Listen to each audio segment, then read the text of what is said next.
ಮಾತಾಜಿ ವಂದನೆಗಳು. ಹರೇ ಕೃಷ್ಣ ಪ್ರಭುಜಿ. ಹರೇ ಹರೇ ಕೃಷ್ಣ. ಕೃಷ್ಣ ಮಾತಾಜಿ ಮಾಡಿದ್ದೇನೆ. ಮಾತಾಜಿ. ಓಕೆ ಓಕೆ, ಥ್ಯಾಂಕ್ ಯು ನಿಮ್ಗೆ ಮತ್ತೆ ಮಾತಾಜಿ. ಹೋಸ್ಟ್ ಮಾಡ್ತೇನೆ ನೋಡಿ. ಓಕೆ. ನನಗೆ ಬಹುಶಃ ಅಲ್ಲಿ ಇದರಲ್ಲಿ ಗ್ರೂಪ್ ಅಲ್ಲಿ ಶೇರ್ ಮಾಡ್ಲಿಕ್ಕೆ ಬರಲ್ಲ ಮಾತಾಜಿ. ನಾನು ಅಡ್ಮಿನ್ ಇಲ್ಲ, ನೀವೇ ಮಾಡ್ಬೇಕು ಅಲ್ಲಿ group okay book okay reading ಅಲ್ಲಿ. ಸರಿ ಸರಿ. ಹರೇ ಕೃಷ್ಣ. ಹರೇ ಕೃಷ್ಣ.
ಬರೋಬರ್.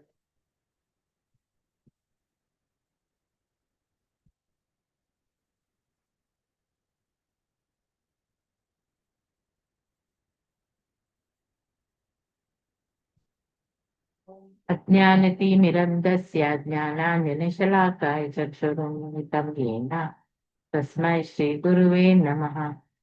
श्रीचैतन्यमनोभीष्टं स्थापितं येन भूतले स्वयं रूपापदं यं ददाति स्वपदान्तिकम्।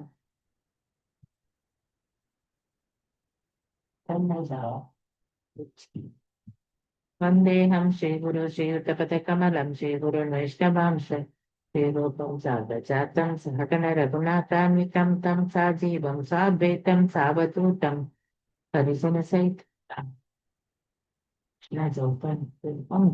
कृष्ण सागण ललित शिरीषाकान्वितं हे कृष्ण नासिनिभूति केशव गोपिका कान्ता राधा कान्ता वृंदावनेश्वरी देवी प्रणमामि हरिप्रिये पांचतंत्रस्य ब्रह्मासिंधु देव्यो वैष्णवेभ्यो नमो।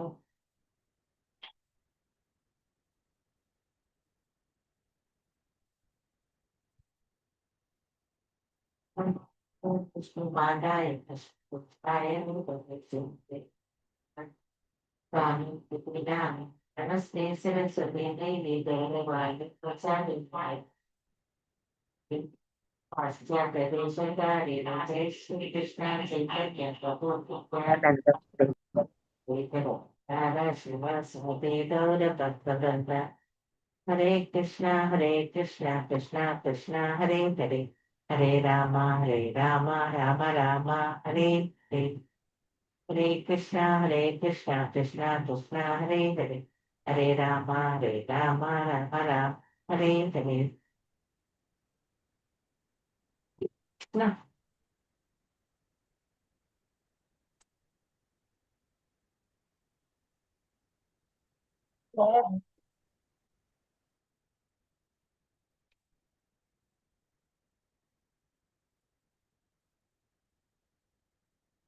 निशा she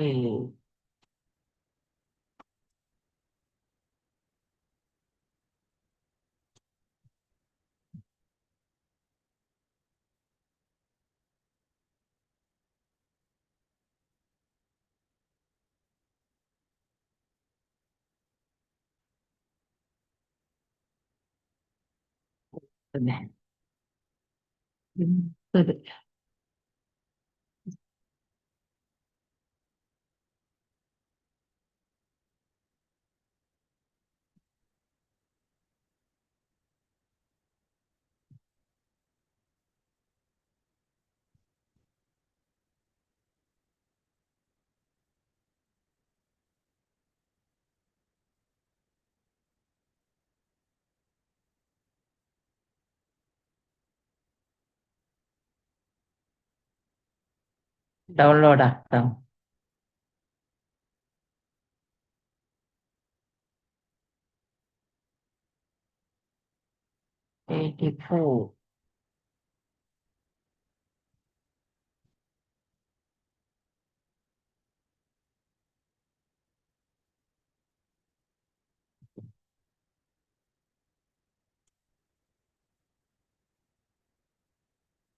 ಸ್ಕ್ರೀನ್ ಬಂತಾ?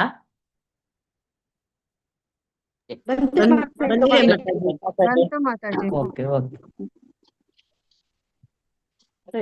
ನಿನ್ನೆ ಮಂಜುಳಾ ಮಾತಾಜಿ ತನಕ ಓದಿ ಆಗಿದೆ. ಮೊನ್ನೆ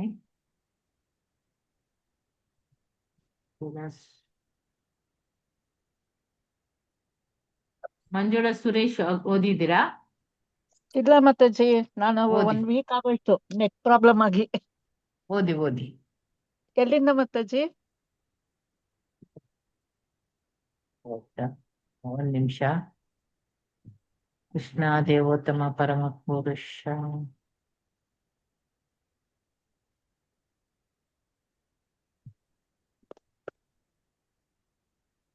ಇಲ್ಲೇ ಸ್ಟಾರ್ಟಿಂಗ್. ಸರಿ ಮಾತಾಜಿ. ವಸುದೇವನಿಗೆ ಆಧ್ಯಾತ್ಮಿಕ ಬೋಧನೆ. ಅವನ 6 ಮಕ್ಕಳು ಹಿಂದಿರುಗಿದ್ದು. ಕುಟುಂಬದ ಕಿರಿಯರು ಪ್ರತಿದಿನ ಬೆಳಿಗ್ಗೆ ಹಿರಿಯರಿಗೆ ನಮಸ್ಕರಿಸುವುದು ವೈದಿಕ ಪದ್ಧತಿ. ಮಕ್ಕಳು ಅಥವಾ ಶಿಷ್ಯರು ವಿಶೇಷವಾಗಿ ತಂದೆ ತಾಯರಿಗೆ ಅಥವಾ ಗುರುಗಳಿಗೆ ಪ್ರಾತಃ ಕಾಲದಲ್ಲಿ ಪ್ರಣಾಮವನ್ನು ಅರ್ಪಿಸಬೇಕು. ಈ ವೈದಿಕ ತತ್ವಕ್ಕೆ ಅನುಗುಣವಾಗಿ ಕೃಷ್ಣ ಮತ್ತು ಬಲರಾಮರು ವಸುದೇವನಿಗೂ ಅವನ ಪತ್ನಿಯರಿಗೂ ಗೌರವವನ್ನು ಸಲ್ಲಿಸುತ್ತಿದ್ದರು. ಕುರುಕ್ಷೇತ್ರದಲ್ಲಿ ಯಜ್ಞವನ್ನು ಮುಗಿಸಿ ಹಿಂದಿರುಗಿದ ನಂತರ ಒಂದು ಪ್ರಾತಃ ಕಾಲ ಕೃಷ್ಣ ಮತ್ತು ಬಲರಾಮರು ವಸುದೇವನಿಗೆ ಗೌರವವನ್ನು ಸಲ್ಲಿಸಲು ಹೋದಾಗ ವಸುದೇವನು ತನ್ನ 2 ಮಕ್ಕಳ ಉನ್ನತ ಸ್ಥಾನವನ್ನು ಮೆಚ್ಚಿಕೊಂಡನು. ಯಜ್ಞಶಾಲೆಯಲ್ಲಿ ಸೇರಿದ ಮಹರ್ಷಿಗಳಿಂದ ಕೃಷ್ಣ ಬಲರಾಮರ ಸ್ಥಾನವನ್ನು ಅರ್ಥ ಮಾಡಿಕೊಳ್ಳಲು ಅವನಿಗೆ ಅವಕಾಶವಾಯಿತು. ಋಷಿಗಳಿಂದ ಕೇಳಿದ್ದು ಮಾತ್ರವಲ್ಲ, ಕೃಷ್ಣ ಬಲರಾಮರು ಸಾಮಾನ್ಯ ಮನುಷ್ಯರಲ್ಲ, ಬಹು ಅಸಾಧಾರಣ ಮನುಷ್ಯರು ಎನ್ನುವುದು ಅವನಿಗೆ ಅನುಭವವಾಗಿತ್ತು. ಆದುದರಿಂದ ಮಾತಾಜಿ ಇಲ್ಲಿ ಕರೆಕ್ಟಾಗಿ ಕಾಣಿಸ್ತದೆ. ಓಕೆ ಮಾತಾಜಿ. ಆದುದರಿಂದ ಋಷಿಗಳು ಅವನ ಮಕ್ಕಳಾದ ಕೃಷ್ಣ ಬಲರಾಮರು ದೇವೋತ್ತಮ ಪರಮ ಪುರುಷರು ಎಂದು ಹೇಳಿದಾಗ ಅವರ ಮಾತನ್ನು ನಂಬಿದರು. ತನ್ನ ಮಕ್ಕಳಲ್ಲಿ ದೃಢವಾದ ವಿಶ್ವಾಸವಿಟ್ಟು ಅವನು ಅವರಿಗೆ ಹೀಗೆ ಹೇಳಿದನು: ನನ್ನ ಪ್ರಿಯ ಕೃಷ್ಣ, ನೀನು ಸಚ್ಚಿದಾನಂದ ವಿಗ್ರಹನಾದ ದೇವೋತ್ತಮ ಪರಮಪುರುಷ. ಬಲರಾಮ, ನೀನು ಎಲ್ಲಾ ಯೋಗಶಕ್ತಿಗಳ ಪ್ರಭುವಾದ ಸಂಕರ್ಷಣನು. ನೀವಿಬ್ಬರು ಶಾಶ್ವತರು ಎನ್ನುವುದು ನನಗೆ ಈಗ ಅರ್ಥವಾಗಿದೆ. ನೀವಿಬ್ಬರು ಈ ಬ್ರಹ್ಮಾಂಡ ಮತ್ತು ಅದರ ಕಾರಣನಾದ ಮಹಾವಿಷ್ಣುವನ್ನು ಮೀರಿದವರು. ನೀವು ಎಲ್ಲಾ ವಸ್ತುಗಳ ಮೂಲ ನಿಯಂತ್ರಕರು. ಬ್ರಹ್ಮಾಂಡಕ್ಕೆ ನೀವೇ ಆಧಾರ, ನೀವೇ ಅದರ ಸೃಷ್ಟಿಕರ್ತರು ಮತ್ತು ನೀವೇ ಸೃಷ್ಟಿಯಲ್ಲಿರುವ ಸಕಲ ವಸ್ತುಗಳು. ನೀವು ಬ್ರಹ್ಮಾಂಡದ ಪ್ರಭುಗಳು ಮತ್ತು ಈ ಬ್ರಹ್ಮಾಂಡವು ಸೃಷ್ಟಿಯಾಗಿರುವುದು ನಿಮ್ಮ ಲೀಲೆಗಳಿಗಾಗಿ ಮಾತ್ರ. ಬ್ರಹ್ಮಾಂಡದ ಪ್ರಾರಂಭದಿಂದ ಅಂತ್ಯದವರೆಗೆ ಬೇರೆ ಬೇರೆ ಯುಗಗಳಲ್ಲಿ ಕಾಣಿಸಿಕೊಳ್ಳುವ ಭೌತಿಕ ಹಂತಗಳು ನೀವೇ. ಏಕೆಂದರೆ ಈ ಬ್ರಹ್ಮಾಂಡದ ಕಾರ್ಯ ಮತ್ತು ಕಾರಣ. ಮತ್ತೆ ಸ್ಕ್ರೋಲ್ ಮಾಡ್ಬೇಕು ಸ್ವಲ್ಪ. ನೆಕ್ಸ್ಟ್ ಬೇರೆಯವರು ಒಂದ್ ನಿಮಿಷ. ಅದೇ ಮಾತಾಜಿ, ನಂದೇನಾರ ಲೇಟಾ? ನಂದೇನಾರ ಓದಕ್ಕಾಗತ್ತೆ? ತುಂಬಾ ದಿನ ಆಯ್ತು ನಾನು ಕ್ಲಾಸೇ ಅಟೆಂಡ್ ಮಾಡಿರ್ಲಿಲ್ಲ. ಪಾರ್ವತಮ್ಮ ಮಾತಾಜಿ ಓದಿ. ಹರೇ ಕೃಷ್ಣ ಮಾತಾಜಿ. ತನ್ನ ಮಕ್ಕಳಲ್ಲಿ ದೃಢವಾದ ವಿಶ್ವಾಸವಿಟ್ಟು ಅವನು ಅವರಿಗೆ ಹೀಗೆ ಹೇಳಿದನು: ನನ್ನ ಅಲ್ಲಲ್ಲ ಮಾತಾಜಿ, ಬ್ರಹ್ಮಾಂಡದ ಪ್ರಾರಂಭದಿಂದ ಮಾತಾಜಿ, ಬ್ರಹ್ಮಾಂಡದ ಪ್ರಾರಂಭದಿಂದ ಅಂತ್ಯದವರೆಗೆ ಬೇರೆ ಬೇರೆ ಯುಗಗಳಲ್ಲಿ ಕಾಣಿಸಿಕೊಳ್ಳುವ ಭೌತಿಕ ಹಂತಗಳು ನೀವೇ. ಏಕೆಂದರೆ ಈ ಬ್ರಹ್ಮಾಂಡದ ಕಾರ್ಯ ಮತ್ತು ಕಾರಣ ಎರಡೂ ನೀವೇ. ಈ ಭೌತಿಕ ಜಗತ್ತಿನಲ್ಲಿ ಪ್ರಭಾವಶಾಲಿಯಾದದ್ದು ಮತ್ತು ಪ್ರಭಾವಿತವಾದದ್ದು ಎರಡೂ ನೀವೇ. ನೀವೇ ಅವುಗಳನ್ನು ಮೀರುವ ಪರಮ ದಿವ್ಯ ನಿಯಂತ್ರಕರು. ನಿಮ್ಮನ್ನು ನಮ್ಮ ಇಂದ್ರಿಯಗಳು ಗ್ರಹಿಸಲಾರವು. ನೀವು ಪರಮಾತ್ಮ. ನಿಮಗೆ ಹುಟ್ಟಿಲ್ಲ. ನೀವು ಅಚ್ಯುತ. ಭೌತಿಕ ದೇಹದಲ್ಲಿ ಆಗುವ 6 ಬಗೆಯ ಮಾರ್ಪಾಡು ನಿಮ್ಮಲ್ಲಾಗುವುದಿಲ್ಲ. ಭೌತಿಕ ಜಗತ್ತಿನ ಅದ್ಭುತ ವೈವಿಧ್ಯವನ್ನು ನೀವೇ ಸೃಷ್ಟಿಸಿದ್ದೀರಿ. ಪರಮಾತ್ಮನಾಗಿ ಪ್ರತಿಯೊಂದು ಜೀವಿಯಲ್ಲಿ ಮತ್ತು ಅಣುವಿನಲ್ಲಿ ಸಹ ಪ್ರವೇಶಿಸಿದ್ದೀರಿ. ಎಲ್ಲವನ್ನೂ ಪಾಲಿಸುವವರು ನೀವೇ. ಪ್ರತಿಯೊಂದು ವಸ್ತುವಿನಲ್ಲಿಯೂ ಜೀವ ತತ್ವವಾಗಿರುವ ಶಕ್ತಿಯು, ಅದರಿಂದ ಉದ್ಭವಿಸುವ ಸೃಷ್ಟಿ ಶಕ್ತಿಯು ಸ್ವತಂತ್ರವಾಗಿ ಕರ್ತವ್ಯ ಮಾಡುತ್ತಿಲ್ಲ. ಈ ಶಕ್ತಿಗಳ ಹಿಂದಿರುವ ಪರಮ ಪುರುಷನಾದ ನಿನ್ನನ್ನು ಅವು ಅವಲಂಬಿಸಿವೆ. ನಿನ್ನ ಸಂಕಲ್ಪವಿಲ್ಲದಿದ್ದರೆ ಅವು ಕೆಲಸ ಮಾಡಲಾರದು. ಭೌತಿಕ ಪ್ರಕೃತಿಯು ನಿನ್ನನ್ನು ಅವಲಂಬಿಸಿರುವುದರಿಂದ ಜೀವಿಗಳು ಕಾರ್ಯಪ್ರವೃತ್ತವಾಗಲು ಪ್ರಯತ್ನಿಸಬಹುದು ಅಷ್ಟೇ. ನಿನ್ನ ಅನುಮತಿ ಮತ್ತು ಸಂಕಲ್ಪವಿಲ್ಲದೆ ಅವು ಏನನ್ನೂ ಮಾಡಲಾರವು ಮತ್ತು ಅವು ಬಯಸಿದ ಪರಿಣಾಮಗಳನ್ನು ಪಾಲಿಸಲಾರವು. ಆದಿಶಕ್ತಿಯು ನಿಮ್ಮಿಂದಲೇ ಹೊರಹೊಮ್ಮಿದುದು. ಪ್ರಿಯ ಪ್ರಭುವೇ, ಬೆಳದಿಂಗಳು, ಬೆಂಕಿಯ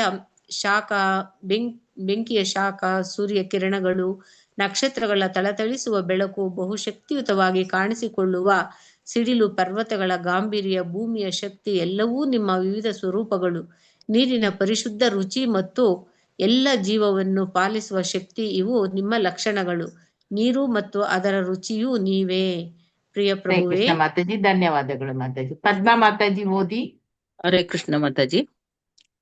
ಆದಿಶಕ್ತಿ ಪ್ರಿಯ ಪ್ರಭುವೆ, ಪ್ರಭುಗೆ ಇಂದ್ರಿಯಗಳು, ಆಲೋಚನೆ, ಸಂಕಲ್ಪ ಮತ್ತು ಭಾವಗಳೆಂಬ ಮನಃಶಕ್ತಿ ಮತ್ತು ದೇಹದ ಶಕ್ತಿ, ಚಲನೆ ಮತ್ತು ಬೆಳವಣಿಗೆಗೆ ಇವೆಲ್ಲವನ್ನು ದೇಹದ ಒಳಗಿನ ವಾಯುಗಳ ಚಲನೆಯು ನಡೆಸುತ್ತವೆ ಎಂದು ಕಂಡರೂ ಕಟ್ಟಕಡೆಗೆ ಅವೆಲ್ಲವೂ ನಿಮ್ಮ ಶಕ್ತಿಯ ಅಭಿವ್ಯಕ್ತಿಗಳೇ. ಹೊರ ಆಕಾಶದ ವೈಶಾಲ್ಯವೂ ನೀವೇ. ಆಕಾಶದ ಕಂಪನ, ಅದರ ಗುಡುಗು, ಪರಮ ನಾದವಾದ ಓಂಕಾರ ಮತ್ತು ಒಂದು ವಸ್ತುವನ್ನು ಇನ್ನೊಂದು ವಸ್ತುವಿನಿಂದ ಪ್ರತ್ಯೇಕವಾಗಿ ಕಾಣಲು ವಿವಿಧ ಪದಗಳ ಜೋಡಣೆ ಎಲ್ಲವೂ ನಿಮ್ಮ ಸಾಂಕೇತಿಕ ನಿರೂಪಣೆಗಳು. ಪ್ರತಿಯೊಂದು ನೀವೇ. ಇಂದ್ರಿಯಗಳು, ಇಂದ್ರಿಯಗಳ ನಿಯಂತ್ರಕರು, ದೇವತೆಗಳು, ಇಂದ್ರಿಯಗಳ ಗುರಿಯಾದ ಜ್ಞಾನ ಸಂಪಾದನೆ, ಜ್ಞಾನದ ವಸ್ತು ಎಲ್ಲವೂ ನೀವೇ. ಬುದ್ಧಿಶಕ್ತಿಯ ದೃಢತೆ ಮತ್ತು ಜೀವ ಸ್ಮರಣ ಶಕ್ತಿ ಇವೂ ನೀವೇ. ಈ ಭೌತಿಕ ಜಗತ್ತಿಗೆ ಕಾರಣವಾದ ಅಜ್ಞಾನದಲ್ಲಿರುವ ಅಹಂ, ಇಂದ್ರಿಯಗಳ ಕಾರಣವಾದ ರಾಗದ ಅಹಂ ಮತ್ತು ಈ ಭೌತಿಕ ಜಗತ್ತನ್ನು ನಿಯಂತ್ರಿಸುವ ಹಲವಾರು ದೇವತೆಗಳ ಮೂಲವಾದ ಒಳ್ಳೆಯತನದ ಅಹಂ ಎಲ್ಲವೂ ನೀವೇ. ಬದ್ಧಾತ್ಮ ನಿರಂತರವಾಗಿ ದೇಹದಿಂದ ದೇಹಕ್ಕೆ ಸಾಗುತ್ತಿರುವ ಮೂಲವಾದ ಕೃಷ್ಣ ಮಾತಾಜಿ ಮೂಲವಾದ ಮಾಯಾಶಕ್ತಿಯೂ ನೀವೇ. ಪ್ರಿಯ ದೇವೋತ್ತಮ ಪರಮ ಪುರುಷ, ವಿವಿಧ ಮರಗಿಡಗಳು ಮತ್ತು ಅಭಿವ್ಯಕ್ತಿಗಳ ಆದಿಕಾರಣವು ಭೂಮಿಯಾಗಿರುವಂತೆ ನೀವು ಎಲ್ಲಾ ಕಾರಣಗಳ ಆದಿಕಾರಣ. ಎಲ್ಲಾ ವಸ್ತುಗಳಲ್ಲಿಯೂ ಭೂಮಿಯ ಅಂಶ ಸೇರಿರುವಂತೆ ಭೂಮಿ ಇಡೀ ಬ್ರಹ್ಮಾಂಡದಲ್ಲಿ ನೀವು ಪರಮಾತ್ಮನಾಗಿ ಇರುವಿರಿ. ನೀವು ಎಲ್ಲ ಕಾರಣಗಳ ಪರಮ ಕಾರಣ, ಶಾಶ್ವತ ತತ್ವ. ಪ್ರತಿಯೊಂದು ವಸ್ತುವು ನಿಮ್ಮ ಏಕೈಕ ಶಕ್ತಿಯ ಅಭಿವ್ಯಕ್ತಿ. ಸತ್ವ, ರಜಸ್ಸು ಮತ್ತು ತಮಸ್ಸು, ಭೌತಿಕ ಪ್ರಕೃತಿಯ ಈ 3 ಗುಣಗಳು ಮತ್ತು ಅವುಗಳ ಪರಸ್ಪರ ಪ್ರತಿಕ್ರಿಯೆಗಳ ಫಲಗಳು ಎಲ್ಲಕ್ಕೂ ಯೋಗಮಾಯವು ನಿಮ್ಮೊಡನೆ ಸಂಬಂಧವನ್ನು ಕಲ್ಪಿಸುತ್ತದೆ.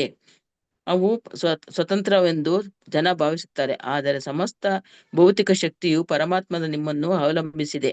ನೀವೇ ಎಲ್ಲದರ ಪರಮ ಕಾರಣಾದ್ದರಿಂದ ಭೌತಿಕ ಅಭಿವ್ಯಕ್ತಿಯ ಪರಸ್ಪರ ಕ್ರಿಯೆಗಳಾದ ಹುಟ್ಟು, ಅಸ್ತಿತ್ವ, ಬೆಳವಣಿಗೆ, ಬದಲಾವಣೆ, ಕ್ಷೀಣಿಸುವುದು ಮತ್ತು ನಾಶ ಇವು ಯಾವುವೂ ನಿಮಗಿಲ್ಲ. ನೀವು ಪರಮಶಕ್ತಿಯಾದ ಯೋಗಮಾಯೆಯು ಹಲವು ಸ್ವರೂಪಗಳಲ್ಲಿ ಕಾರ್ಯಪ್ರವೃತ್ತವಾಗಿದೆ, ಆದರೆ ಯೋಗಮಾಯೆಯು ನಿಮ್ಮ ಶಕ್ತಿಯಾದ್ದರಿಂದ ನೀವು ಎಲ್ಲದರಲ್ಲಿಯೂ ಇದ್ದೀರಿ. ಹರೇ ಹರೇ ಕೃಷ್ಣ ಕೃಷ್ಣ ಮಾತಾಜಿ. ಮಾತಾಜಿ, ಧನ್ಯವಾದಗಳು. ಪರಮ ಧನ್ಯವಾದ. ಮಂಗಳ ಮಾತಾಜಿ ಓದಿ.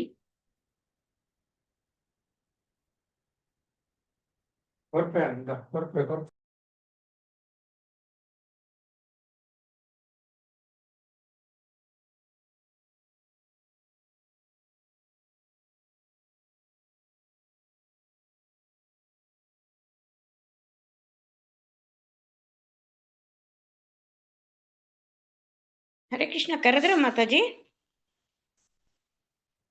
ಹರೇ ಕೃಷ್ಣ ಮಾತಾಜಿ ಕರೆದ್ರ? ಅನ್ಮ್ಯೂಟ್ ಆಗಿದೆ ಮಾತಾಜಿ. ಓದಿ ಪರಮ ಮಾತಾಜಿ. ಪರಮ ಮಂಗಳ ಪರಮ ಮಾತಾಜಿ ಮಂಗಳ ಕೇಳಿದೆ. ಮಾತಾಜಿ ಓದಿ ಕೇಳಿದೆ. ಈ ವಿಷಯ ಅಲ್ಲಿಂದ ಅಲ್ವಾ ಮಾತಾಜಿ? ಹೌದು, ಈ ವಿಷಯವನ್ನು ಭಗವದ್ಗೀತೆ 9ನೇ ಅಧ್ಯಾಯದಲ್ಲಿ ಸೊಗಸಾಗಿ ವಿವರಿಸಿದೆ. ಅಲ್ಲಿ ಭಗವಂತನು ಹೀಗೆ ಹೇಳುತ್ತಾನೆ, ನನ್ನ ನಿರಾಕಾರ ರೂಪದಲ್ಲಿ ನಾನು ಭೌತಿಕ ಶಕ್ತಿಯನ್ನೆಲ್ಲ ಆವರಿಸಿದ್ದೇನೆ. ಪ್ರತಿಯೊಂದು ನನ್ನನ್ನೇ ಅವಲಂಬಿಸಿದೆ, ಆದರೆ ನಾನು ಅಲ್ಲಿಲ್ಲ. ವಾಸುದೇವನು ಇದೇ ಮಾತನ್ನ ಹೇಳುತ್ತಾನೆ. ಅವನು ಎಲ್ಲೆಲ್ಲಿಯೂ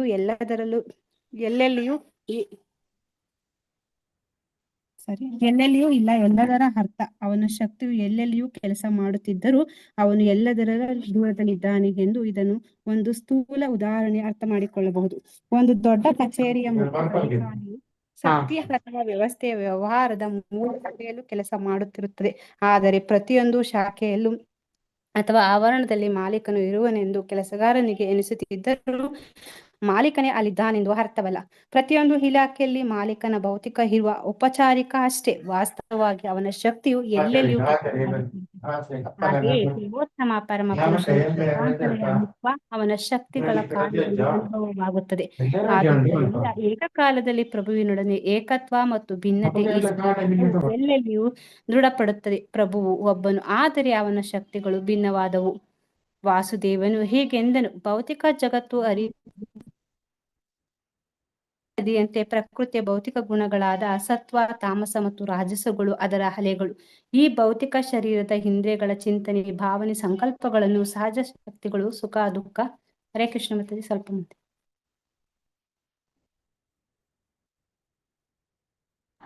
ಹರೇ ಕೃಷ್ಣ ಮಾತಾಜಿ, ಸ್ವಲ್ಪ ಸ್ಕ್ರೀನ್ ಓದಿ.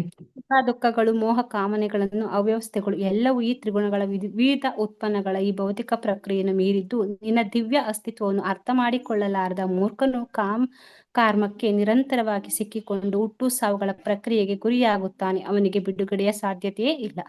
ಇನ್ನೊಂದು ಹರೇ ಕೃಷ್ಣ, ಧನ್ಯವಾದಗಳು ಮಾತಾಜಿ. ಪ್ರಿಯಾಂಕಾ ಮಾತಾಜಿ ಓದಿ. ಹರೇ ಕೃಷ್ಣ ಮಾತಾಜಿ.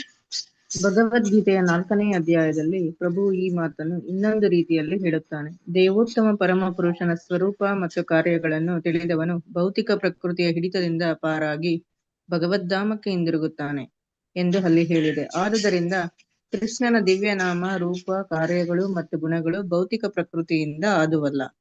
ವಸುದೇವನು ಹೀಗೆ ಮುಂದುವರಿಸಿದನು. ಪ್ರಿಯ ಪ್ರಭುವೇ, ಬದ್ಧಾತ್ಮದ ದೋಷಗಳೇನೇ ಇದ್ದರೂ ಯಾರಾದರೂ ಹೇಗೋ ಭಕ್ತಿಪೂರ್ವಕ ಸೇವೆಯ ಸಂಪರ್ಕ ಪಡೆದರೆ ಅವನು ವಿಕಸಿತಗೊಂಡ ಪ್ರಜ್ಞೆ ಇರುವ ಮನುಷ್ಯ ದೇಹವನ್ನು ಪಡೆಯುತ್ತಾನೆ. ಹೀಗೆ ಅವನು ಭಕ್ತಿಪೂರ್ವಕ ಸೇವೆಯಲ್ಲಿ ಇನ್ನಷ್ಟು ಮುಂದುವರಿಯುವ ಸಾಮರ್ಥ್ಯವನ್ನು ಪಡೆಯುತ್ತಾನೆ. ಆದರೂ ಬಹಿರ್ಶಕ್ತಿಯ ಮಾಯೆಯಿಂದ ಜನರು ಸಾಮಾನ್ಯವಾಗಿ ಮನುಷ್ಯ ಜನ್ಮದ ಫಲವನ್ನು ಪಡೆದುಕೊಳ್ಳುವುದಿಲ್ಲ. ಇದರಿಂದ ಅವರು ಶಾಶ್ವತ ಮುಕ್ತಿಯ ಅವಕಾಶವನ್ನು ಪಡೆದುಕೊಂಡು ಸಾವಿರಾರು ಜನ್ಮಗಳ ನಂತರ ತಾವು ಸಾಧಿಸಿದ್ದ ಪ್ರಗತಿಯನ್ನು ಕಳೆದುಕೊಳ್ಳುತ್ತಾರೆ.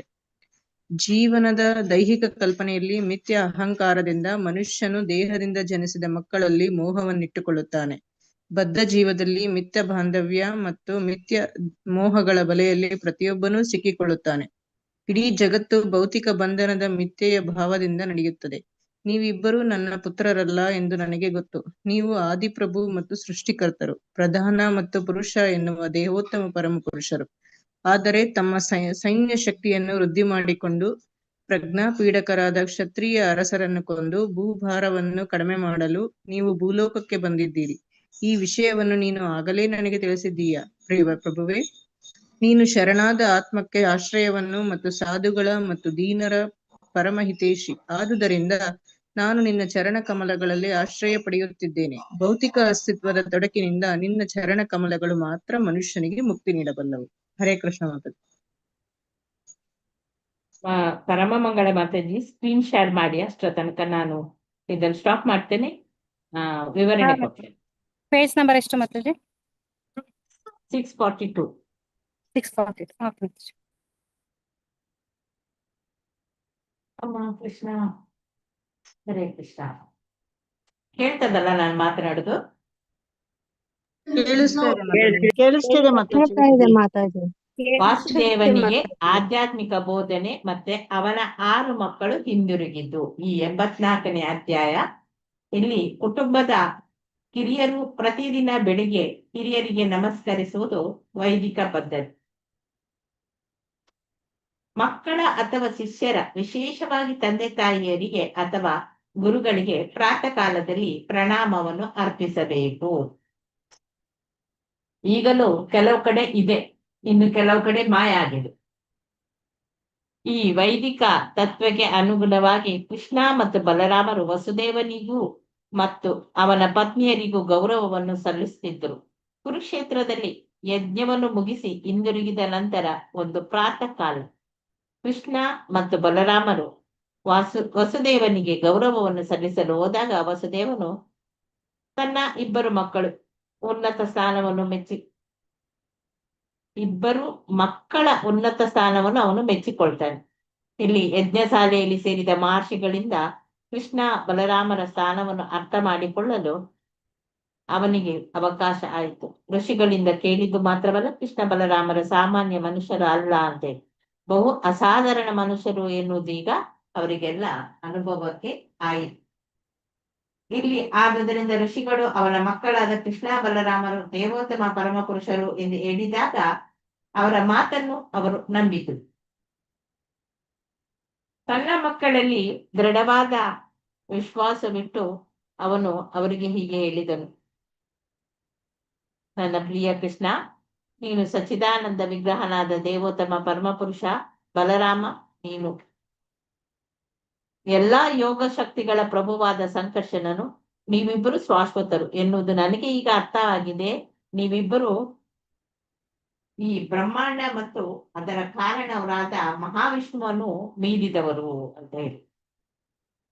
ನೀವು ಎಲ್ಲಾ ವಸ್ತುಗಳ ಮೂಲ ನಿಯಂತ್ರಕರು. ಬ್ರಹ್ಮಾಂಡಕ್ಕೆ ನೀವೇ ಆಧಾರ, ನೀವೇ ಅದರ ಸೃಷ್ಟಿಕರ್ತರು, ನೀವೇ ಸೃಷ್ಟಿಯಲ್ಲಿರುವ ಸಕಲ ವಸ್ತುಗಳು. ನೀವು ಬ್ರಹ್ಮಾಂಡದ ಪ್ರಭುಗಳು ಮತ್ತು ಬ್ರಹ್ಮಾಂಡವು ಸೃಷ್ಟಿಯಾಗಿರುವುದು ನಿಮ್ಮ ಲೀಲೆಗಾಗಿ ಮಾತ್ರ. ಬ್ರಹ್ಮಾಂಡದ ಪ್ರಾರಂಭದಿಂದ ಅಂತ್ಯದವರೆಗೆ ಬೇರೆ ಬೇರೆ ಯುಗದಲ್ಲಿ ಕಾಣಿಸಿಕೊಳ್ಳುವ ಭೌತಿಕ ಹಂತಗಳು ಕೂಡ ಅದು ಕೂಡ ನೀವೇ ಆಗಿದ್ದೀರಾ. ಏಕೆಂದರೆ ಇಲ್ಲಿ ಬ್ರಹ್ಮಾಂಡದ ಕಾರ್ಯ ಮತ್ತು ಕಾರಣ ಎರಡು ಕೂಡ ನೀವೇ. ಈ ಭೌತಿಕ ಜಗತ್ತಿನಲ್ಲಿ ಪ್ರಭಾವಶಾಲಿಯಾದದ್ದು ಮತ್ತು ಪ್ರಭಾವಿತವಾದದ್ದು ಎರಡು ಕೂಡ ನೀವೇ. ನೀವೇ ಅವುಗಳನ್ನು ಮೀರುವ ಪರಮ ದಿವ್ಯ ನಿಯಂತ್ರಕರು. ನಿಮ್ಮನ್ನು ನಮ್ಮ ಇಂದ್ರಿಯಗಳು ಗ್ರಹಿಸಲಾರವು. ನೀವು ಪರಮಾತ್ಮ, ನಿಮಗೆ ಹುಟ್ಟಿಲ್ಲ, ನೀವು ಅಚ್ಯುತ. ಭೌತಿಕ ದೇಹದಲ್ಲಿ ಆಗುವ 6 ಬಗೆಯ ಮಾರ್ಪಾಡು ನಿಮ್ಮಲ್ಲಿ ಆಗುವುದಿಲ್ಲ. ಭೌತಿಕ ಜಗತ್ತಿನ ಅದ್ಭುತ ವೈವಿಧ್ಯವನ್ನು ನೀವೇ ಸೃಷ್ಟಿಸಿದ್ದೀರಾ. ಪರಮಾತ್ಮನಾಗಿ ಪ್ರತಿಯೊಂದು ಜೀವಿಯಲ್ಲಿಯೂ ಪ್ರತಿಯೊಂದು ಅಣುವಿನಲ್ಲಿ ಕೂಡ ನೀವು ಪ್ರವೇಶ ಮಾಡಿದ್ದೀರಾ. ಎಲ್ಲರನ್ನು ಕೂಡ ಪಾಲಿಸ್ತಾ ಇದ್ದೀರಾ. ಪ್ರತಿಯೊಂದು ವಸ್ತುವಿನಲ್ಲಿ ಕೂಡ ತತ್ವವಾಗಿರುವ ಶಕ್ತಿಯು, ಅದರಿಂದ ಉದ್ಭವಿಸಿದ ಸೃಷ್ಟಿ ಶಕ್ತಿಯು ಸ್ವತಂತ್ರವಾಗಿ ಕರ್ತವ್ಯ ಮಾಡುವುದು ಇಲ್ಲ. ಯಾವುದೇ ಸ್ವತಂತ್ರವಾಗಿ ಕರ್ತವ್ಯವನ್ನು ಮಾಡುವುದಿಲ್ಲ. ಈ ಶಕ್ತಿಗಳ ಹಿಂದಿರುವ ಪರಮಪುರುಷನಾದ ನಿನ್ನನ್ನು ಅವುಗಳೆಲ್ಲ ಅವಲಂಬಿಸಿದೆ. ನೀನು ನಿನ್ನ ಸಂಕಲ್ಪವಿಲ್ಲದಿದ್ರೆ ಅವು ಯಾವುದು ಕೂಡ ಕೆಲಸ ಮಾಡ್ಲಿಕ್ಕೆ ಸಾಧ್ಯ ಇಲ್ಲ. ಈ ಭೌತಿಕ ಪ್ರಕೃತಿ ಕೂಡ ನಿನ್ನನ್ನು ಅವಲಂಬಿಸಿರುವುದರಿಂದ ಜೀವಿಗಳು ಕಾರ್ಯಪರಿವರ್ತನೆ ಆಗ್ಲಿಕ್ಕೆ ಪ್ರಯತ್ನಿಸಬಹುದು ಅಷ್ಟೇ. ಆದ್ರೆ ನಿನ್ನ ಅನುಮತಿ ಸಂಕಲ್ಪವಿಲ್ಲದೆ ಅವು ಏನನ್ನು ಕೂಡ ಮಾಡ್ಲಿಕ್ಕೆ ಆಗುದಿಲ್ಲ. ಅವು ಬಯಸಿದ ಪರಿಣಾಮ ಕೂಡ ಫಲಿಸಲಾರದು. ಆದಿಶಕ್ತಿ ಅದು ನಿಮ್ಮಿಂದಲೇ ಹೊರಹೊಮ್ಮಿದುದು. ಪ್ರಿಯ ಪ್ರಭುವೇ, ಬೆಳದಿಂಗಳು ಬೆಂಕಿಯ ಶಾಖ, ಸೂರ್ಯಕಿರಣ ಹಾಗೂ ನಕ್ಷತ್ರಗಳು ಥಳಥಳಿಸುವ ಬೆಳಕು, ಬಹು ಶಕ್ತಿಯುಕ್ತವಾಗಿ ಕಾಣಿಸಿಕೊಳ್ಳುವ ಆ ಸಿಡಿಲು, ಪರ್ವತಗಳ ಗಾಂಭೀರ್ಯ, ಭೂಮಿಯ ಶಕ್ತಿ ಎಲ್ಲವೂ ನಿಮ್ಮ ವಿವಿಧ ಸ್ವರೂಪಗಳು. ನೀರಿನ ಪರಿಶುದ್ಧ ರುಚಿ ಮತ್ತು ಎಲ್ಲಾ ಜೀವನವನ್ನು ಪಾಲಿಸುವ ಶಕ್ತಿ, ಇವು ನಿಮ್ಮ ಲಕ್ಷಣಗಳು. ನೀರು ಮತ್ತೆ ಅದರ ರುಚಿಯೇ ನೀವು. ಹಾಗೆ ಪ್ರಿಯ ಪ್ರಭುವೇ, ಇಂದ್ರಿಯಗಳು, ಆಲೋಚನೆಗಳು ಮತ್ತು ಸಂಕಲ್ಪ ಭಾವಗಳೆಂಬ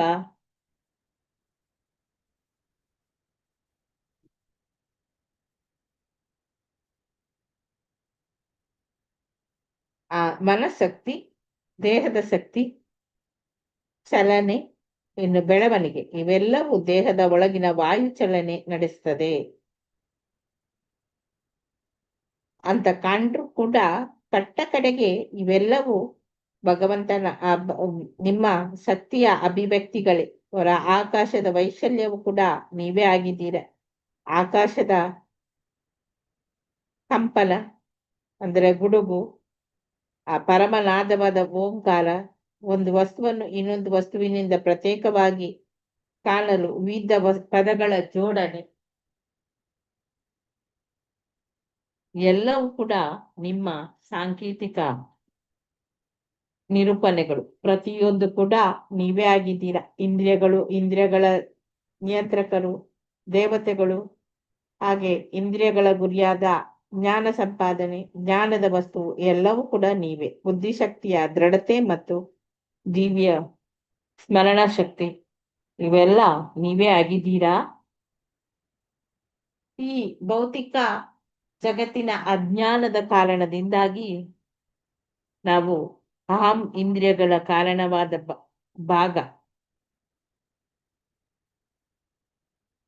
ಕಾರಣನಾದ ರಾಗ, ಹಂ ಮತ್ತು ಈ ಭೌತಿಕ ಎಲ್ಲಿ ಹೋದೆ ನಾನು, ಓಂಕಾರ ಆಯ್ತು. ಪ್ರತಿಯೊಂದು ಇಂದ್ರಿಯಗಳು ಕೂಡ ಭಗವಂತನೇ. ಆ ಇಂದ್ರಿಯಗಳ ನಿಯಂತ್ರಕನು ಕೂಡ ದೇವತೆಗಳು. ಆಮೇಲೆ ಇಂದ್ರಿಯಗಳ ಗುರಿಯಾದ ಜ್ಞಾನ ಸಂಪಾದನೆ, ಜ್ಞಾನದ ವಸ್ತು ಎಲ್ಲ ಕೂಡ ಭಗವಂತ. ಹಾಗೆ ಬುದ್ಧಿಶಕ್ತಿಯ ದೃಢತೆ ಮತ್ತು ಜೀವಿಯ ಸ್ಮರಣ ಶಕ್ತಿ ಎಲ್ಲ ಕೂಡ ಭಗವಂತನೇ. ಈ ಭೌತಿಕ ಜಗತ್ತಿಗೆ ಕಾರಣವಾದ ಅಜ್ಞಾನದಲ್ಲಿ ಇರುವ ಅಹಂ ಮತ್ತು ಇಂದ್ರಿಯಗಳ ಕಾರಣವಾದ ರಾಗದ ಅಹಂ ಮತ್ತು ಈ ಭೌತಿಕ ಜಗತ್ತನ್ನು ನಿಯಂತ್ರಿಸುವ ಹಲವಾರು ದೇವತೆಗಳ ಮೂಲವಾದ ಒಳ್ಳೆಯತನದ ಅಹಂ ಎಲ್ಲವೂ ನಿಮ್ಮದೇ. ಬದ್ಧಾತ್ಮರು ನಿರಂತರವಾಗಿ ದೇಹದಿಂದ ದೇಹಕ್ಕೆ ಸಾಗುತ್ತಿರುವ ಮೂಲವಾದ ಮಾಯಾಶಕ್ತಿ ಕೂಡ ಅದು ಕೂಡ ನೀನು. ಪ್ರಿಯ ದೇವೋತ್ತಮ ಪರಮಪುರುಷ, ವಿವಿಧ ಮರಗಿಡಗಳು ಮತ್ತು ಅಭಿವ್ಯಕ್ತಿಗಳ ಅಧಿಕಾರವು ಭೂಮಿಗೆ ಇರುವಂತೆ ನೀವು ಎಲ್ಲಾ ಕಾರಣಗಳ ಆದಿ ಕಾರಣ ಕೂಡ. ಎಲ್ಲಾ ವಸ್ತುಗಳಲ್ಲಿಯೂ ಭೂಮಿಯು ಅಂಶ ಸೇರಿದಂತೆ ಬ್ರಹ್ಮಾಂಡದಲ್ಲಿ ನೀವು ಪರಮಾತ್ಮನಾಗಿ ಇದ್ದೀರಾ.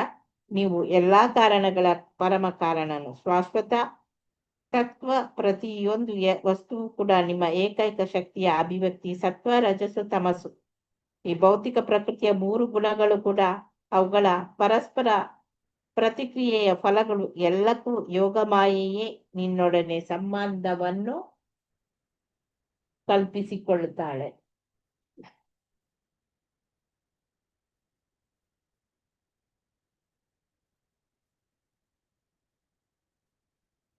ಅವು ಸ್ವತಂತ್ರವೆಂದು ಜನರು ಭಾವಿಸ್ತಾರೆ. ಆದರೆ ಇಲ್ಲಿ ಸಮಸ್ತ ಭೌತಿಕ ಪರಮಾತ್ಮನಾದ ಅದು ನಿಮ್ಮನ್ನೇ ಅವಲಂಬಿಸಿದೆ. ನೀವೇ ಎಲ್ಲದರ ಪರಮ ಕಾರಣ. ಆದ್ದರಿಂದ ಭೌತಿಕ ಅಭಿವ್ಯಕ್ತಿಯ ಪರಸ್ಪರ ಕ್ರಿಯೆಗಳಿಂದ ಹುಟ್ಟು, ಅಸ್ತಿತ್ವ, ಬೆಳವಣಿಗೆ, ಬದಲಾವಣೆ, ಕ್ಷೀಣಿಸುವುದು ಮತ್ತು ನಾಶ ಇವು ಯಾವುದು ಕೂಡ ನಿಮ್ಗೆ ಇಲ್ಲ. ಯಾಕಂದ್ರೆ ನೀವು ಪರಮಾತ್ಮ ಭಗವಂತ. ನಿಮ್ಮ ಪರಮಶಕ್ತಿಯಾದ ಯೋಗ ಮಾಯೆಯು ಹಲವು ಸ್ವರೂಪಗಳಲ್ಲಿ ಕಾರ್ಯಪ್ರವೃತ್ತನಾಗಿ ಇದೆ. ಆದರೆ ಯೋಗ ಮಾಯೆಯು ನಿಮ್ಮ ಶಕ್ತಿ ಆದ್ರಿಂದ ನೀವು ಎಲ್ಲದರಲ್ಲಿ ಕೂಡ ಇದ್ದೀರಿ.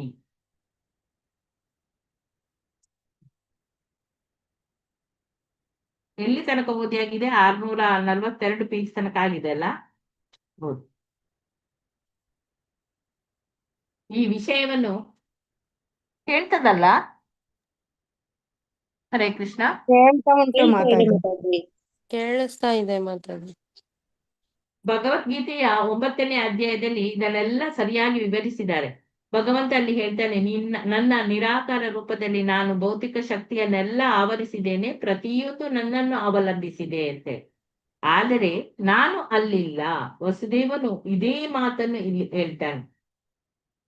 ಅವನು ಎಲ್ಲೆಲ್ಲಿಯೂ ಇಲ್ಲ ಎನ್ನುವುದರ ಅರ್ಥ ಅವನ ಶಕ್ತಿಯು ಎಲ್ಲೆಲ್ಲಿಯೂ ಕೆಲಸ ಮಾಡುತ್ತಿದ್ರು ಕೂಡ ಅವನು ಎಲ್ಲದರಿಂದ ಕೂಡ ದೂರವಾಗಿದ್ದಾನೆ ಎಂದು ಇದನ್ನು ಒಂದು ಸ್ಥೂಲ ಉದಾಹರಣೆಯಿಂದ ನಾವು ಅರ್ಥ ಮಾಡಿಕೊಳ್ಬಹುದು.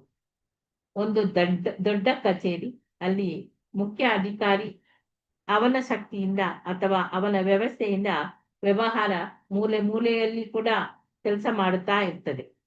ಆದ್ರೆ ಪ್ರತಿಯೊಂದು ಕಡೆಯಲ್ಲಿ ಅವನು ಇಲ್ಲ. ಆದ್ರೆ ಅವನ ಶಾಖೆಗಳು ಇವೆ. ಪ್ರತಿಯೊಂದು ಶಾಖೆಯಲ್ಲಿ ಅಥವಾ ಅವರ ಆವರಣದಲ್ಲಿ ಮಾಲೀಕರು ಇರುವನೆಂದು ಕೆಲಸಗಾರನಿಗೆ ಎನಿಸುತ್ತಿದ್ದರೂ ಮಾಲೀಕನೇ ಅಲ್ಲಿದ್ದಾನೆಂದು ಅರ್ಥವಲ್ಲ. ಪ್ರತಿಯೊಂದು ಇಲಾಖೆಯಲ್ಲಿ ಮಾಲೀಕನ ಭೌತಿಕ ಇರವು ಔಪಚಾರಿಕ ಅಷ್ಟೇ. ವಾಸ್ತವವಾಗಿ ಇಲ್ಲಿ ಭಗವಂತ ಇದ್ದಾನೆ, ಆದ್ರೆ ನಮ್ಗೆ ಕಾಣುವುದಿಲ್ಲ. ವಾಸ್ತವವಾಗಿ ಅವನ ಶಕ್ತಿಯು ಎಲ್ಲೆಲ್ಲಿಯೂ ಕೂಡ ಕೆಲಸ ಮಾಡುತ್ತಿರುತ್ತದೆ. ದೇವೋತ್ತಮ ಪರಮಪುರುಷ ಸರ್ವಾಂತರಯಾಮಿ.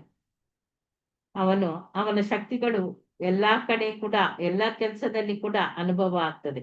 ಆದುದರಿಂದ ಏಕಕಾಲದಲ್ಲಿ ಪ್ರಭುವಿನೊಡನೆ ಏಕತ್ವ ಮತ್ತು ಭಿನ್ನತೆ ಈ ಸಿದ್ಧಾಂತವು ಎಲ್ಲೆಲ್ಲಿಯೂ ದೃಢಪಡುತ್ತದೆ. ಪ್ರಭು ಒಬ್ಬ, ಅವನ ಶಕ್ತಿಗಳು ಮಾತ್ರ ಬೇರೆ ಬೇರೆ ಆಗಿವೆ. ವಸುದೇವನು ಈಗಿನ ಭೌತಿಕ ಜಗತ್ತು ಹರಿಯುತ್ತಿರುವ ಮಹಾನದಿಯಂತೆ ಪ್ರಕೃತಿಯ ಭೌತಿಕ ಗುಣಗಳಿಂದ ಸತ್ವ, ತಮಸ್ಸು, ರಾಜಸು ಅದರ ಅಲೆಗಳು. ಅದು ಹೀಗೆ ಭೌತಿಕ ಶರೀರ, ಇಂದ್ರಿಯಗಳು, ಚಿಂತನೆ, ಭಾವ, ಸಂಕಲ್ಪಗಳೆನ್ನುವ ಈ ಸಹಜ ಶಕ್ತಿಗಳು, ಸುಖ, ದುಃಖ, ಮೋಹ, ಕಾಮಗಳೆನ್ನುವ ಅವಸ್ಥೆಗಳು ಎಲ್ಲವೂ ಈ ತ್ರಿಗುಣಗಳ ವಿವಿಧ ಉತ್ಪನ್ನಗಳು. ಈ ಭೌತಿಕ ಪ್ರತಿಕ್ರಿಯೆಯನ್ನು ಮೀರಿದ ಆ ಭಗವಂತನ ಆ ದಿವ್ಯ ಅಸ್ತಿತ್ವವನ್ನು ಅರ್ಥ ಮಾಡಿಕೊಳ್ಳಲಾರದ ಮೂರ್ಖ ಯಾರಿದ್ದಾರೋ ಅವರು ಕಾಮ್ಯ ಕರ್ಮಕ್ಕೆ ನಿರಂತರವಾಗಿ ಸಿಕ್ಕಿಕೊಂಡು ಈ ಹುಟ್ಟು ಸಾವುಗಳ ಚಕ್ರಕ್ಕೆ ಸಿಕ್ಕಿ ಹಾಕಿಕೊಳ್ತಾರೆ, ಗುರಿಯಾಗ್ತಾರೆ. ಅವರಿಗೆ ಈ ಬಿಡುಗಡೆಯ ಸಾಧ್ಯತೆಯೇ ಇಲ್ಲ. ಭಗವದ್ಗೀತೆಯ 4ನೇ ಅಧ್ಯಾಯ ಕೂಡ ಅಲ್ಲಿ ಪ್ರಭು ಇಲ್ಲಿ ಒಂದು ಮಾತನ್ನು ಹೇಳಿದ್ದಾನೆ. ಏನಂತ ಹೇಳಿದ್ರೆ, ದೇವೋತ್ತಮ ಪರಮಪುರುಷನ ಸ್ವರೂಪ ಮತ್ತು ಕಾರ್ಯಗಳನ್ನು ತಿಳಿದವ ಯಾರು ಭಗವಂತನ ಆ ಸ್ವರೂಪ ಮತ್ತೆ ಕಾರ್ಯಗಳನ್ನು ತಿಳಿದವ ಅವನು ಭೌತಿಕ ಪ್ರಕೃತಿಯ ಹಿಡಿತದಿಂದ ಪಾರಾಗಿ ಭಗವಂತನ ಆ ಧಾಮಕ್ಕೆ ಹೋಗ್ತಾನೆ ಅಂತೇಳಿ ಅಲ್ಲಿ ಹೇಳಿದ್ದಾರೆ.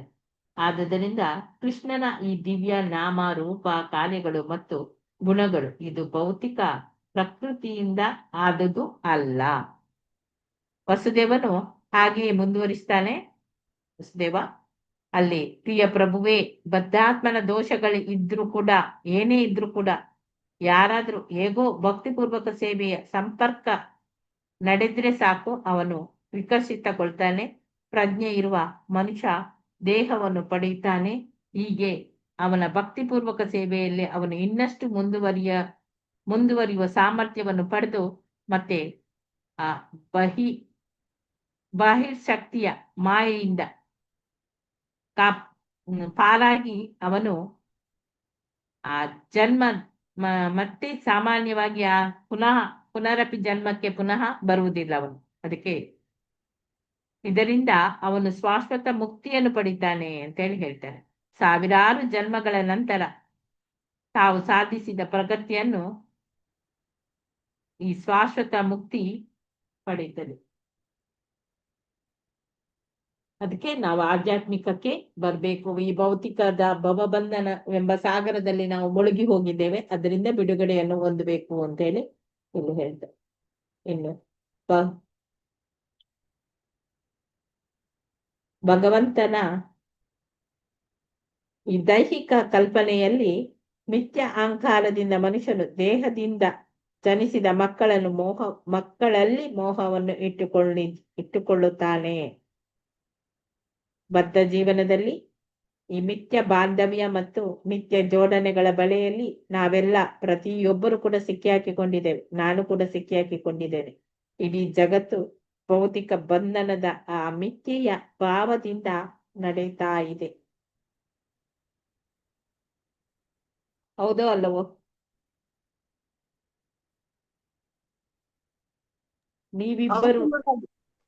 ನೀವಿಬ್ಬರು ಕೂಡ ಇಲ್ಲಿ ವಸುದೇವ ಹೇಳುದು, ನೀವಿಬ್ಬರು ನನ್ನ ಪುತ್ರರಲ್ಲ ಎಂದು ನನ್ಗೆ ಗೊತ್ತು. ಆದ್ರೆ ನೀವು ಆದಿ ಪ್ರಭು ಮತ್ತೆ ಸೃಷ್ಟಿಕರ್ತರು, ಪ್ರಧಾನ ಪುರುಷ ಎನ್ನುವ ದೇವೋತ್ತಮ ಪರಮ ಪುರುಷರು ನೀವಿಬ್ಬರು ಕೂಡ. ಆದರೆ ತಮ್ಮ ಸೈನ್ಯ ಶಕ್ತಿಯನ್ನು ವೃದ್ಧಿ ಮಾಡಿಕೊಂಡು ಪ್ರಜಾಪಿತರಾದ ಕ್ಷತ್ರಿಯ ಅರಸರನ್ನು ಕೊಂದು ಭೂಭಾರವನ್ನು ಕಡಿಮೆ ಮಾಡಲು ನೀವು ಈ ಭೂಲೋಕಕ್ಕೆ ಬಂದಿದ್ದೀರಾ. ಈ ವಿಷಯವನ್ನು ನೀನು ಆಗಲೇ ನಮಗೆ ತಿಳಿಸಿದ್ದೀರಾ. ಪ್ರಿಯ ಪ್ರಭುವೇ, ನೀನು ಶರಣಾದ ಆತ್ಮಕ್ಕೆ ಆಶ್ರಯ ನೀಡ್ತಾ ಇದ್ದೀಯಾ. ಮತ್ತು ಸಾಧುಗಳು ಮತ್ತು ಈ ದೀನರ ಪರಮ ಹಿತೈಷಿ ಕೂಡ ನೀನು. ಆದುದರಿಂದ ನಾನು ನಿನ್ನ ಚರಣ ಕಮಲಗಳಲ್ಲಿ ಆಶ್ರಯ ಪಡೆಯುತ್ತಿದ್ದೇನೆ. ಭೌತಿಕ ಅಸ್ತಿತ್ವದ ತೊಡಕಿನಿಂದ ನಿನ್ನ ಚರಣ ಕಮಲಗಳು ಮಾತ್ರ ಮನುಷ್ಯನಿಗೆ ಮುಕ್ತಿಯನ್ನು ನೀಡುತ್ತವೆ. ಅಲ್ಲಿ ತನಕ ಓದಿ ಆಗಿದೆ. ನೆಕ್ಸ್ಟ್ ಯಾರು ಓದ್ಲಿಕ್ಕೆ? ಪಿ ಆಯ್ತಲ್ಲ, ಪ್ರಿಯಾಂಕಾ ಮಾತಾಜಿ ಓದಿದ್ರಲ್ಲ, ರೇಖಾ ಬಂಗೇರ ತನಕ ಆಯ್ತು. ಓಕೆ, ಶಾಂತಿ ಇಲ್ಲ ಮಾತಾಜಿ, ನಾನು ಓದ್ಲಿಲ್ಲ. ಯಾರು ಓದ್ಲಿಲ್ಲ? ನಾನ್ ರೇಖಾ ಬಂಗೇರ ಓದ್ಲಿಲ್ಲ. ಓದ್ಲಿಲ್ಲವಾ? ಇಲ್ಲ, ರತ್ನ ಮಾತಾಜಿ ಇದ್ದಾರೆ. ರತ್ನ ಮಾತಾಜಿ ಓದ್ತಾರೆ. ರತ್ನ ಮಾತಾಜಿ ರತ್ನ ಮಾತಾಜಿ ನೆಟ್ವರ್ಕ್ ಇದೆಯಾ? ಓದಿ ಮಾತಾಜಿ. ಇಲ್ಲ, ಅವರ ನೆಟ್ವರ್ಕ್ ಸಮಯ ಇಲ್ಲ. ಹರೇ ಕೃಷ್ಣ ಮಾತಾಜಿ. ನಂದಿದೆ, ಓದ್ಬೋದಾ ಮಾತಾಜಿ? ಬಹುಕಾಲದಿಂದ ದೇಹವೇ ನಾನು ಎಂದುಕೊಂಡಿದ್ದೇನೆ. ನೀನು ದೇವೋತ್ತಮ ಪರಮ ಪುರುಷನಾದರೂ ನನ್ನ ಮಗ ಎಂದು ಭಾವಿಸಿದ್ದೇನೆ. ಪ್ರಿಯ ಪ್ರಭುವೆ, ನೀನು ಕಂಸನ ಸೆರೆಮನೆಯಲ್ಲಿ ಮೊದಲು ಕಾಣಿಸಿಕೊಂಡ ದಿನವೇ ನೀನು ದೇವೋತ್ತಮ ಪರಮ ಪುರುಷ ಮತ್ತು ಧರ್ಮ ರಕ್ಷಣೆ, ದುಷ್ಟ ಶಿಕ್ಷೆ ಇವುಗಳಿಗಾಗಿ ಭೂಮಿಯೇ ಬಂದಿದ್ದೀಯೇ ಎಂದು ನನಗೆ ತಿಳಿಸಲಾಯಿತು. ಹರೇ ಕೃಷ್ಣ ಮಾತಾಜಿ, ಕೇಳಿಸ್ತಿಲ್ವಾ?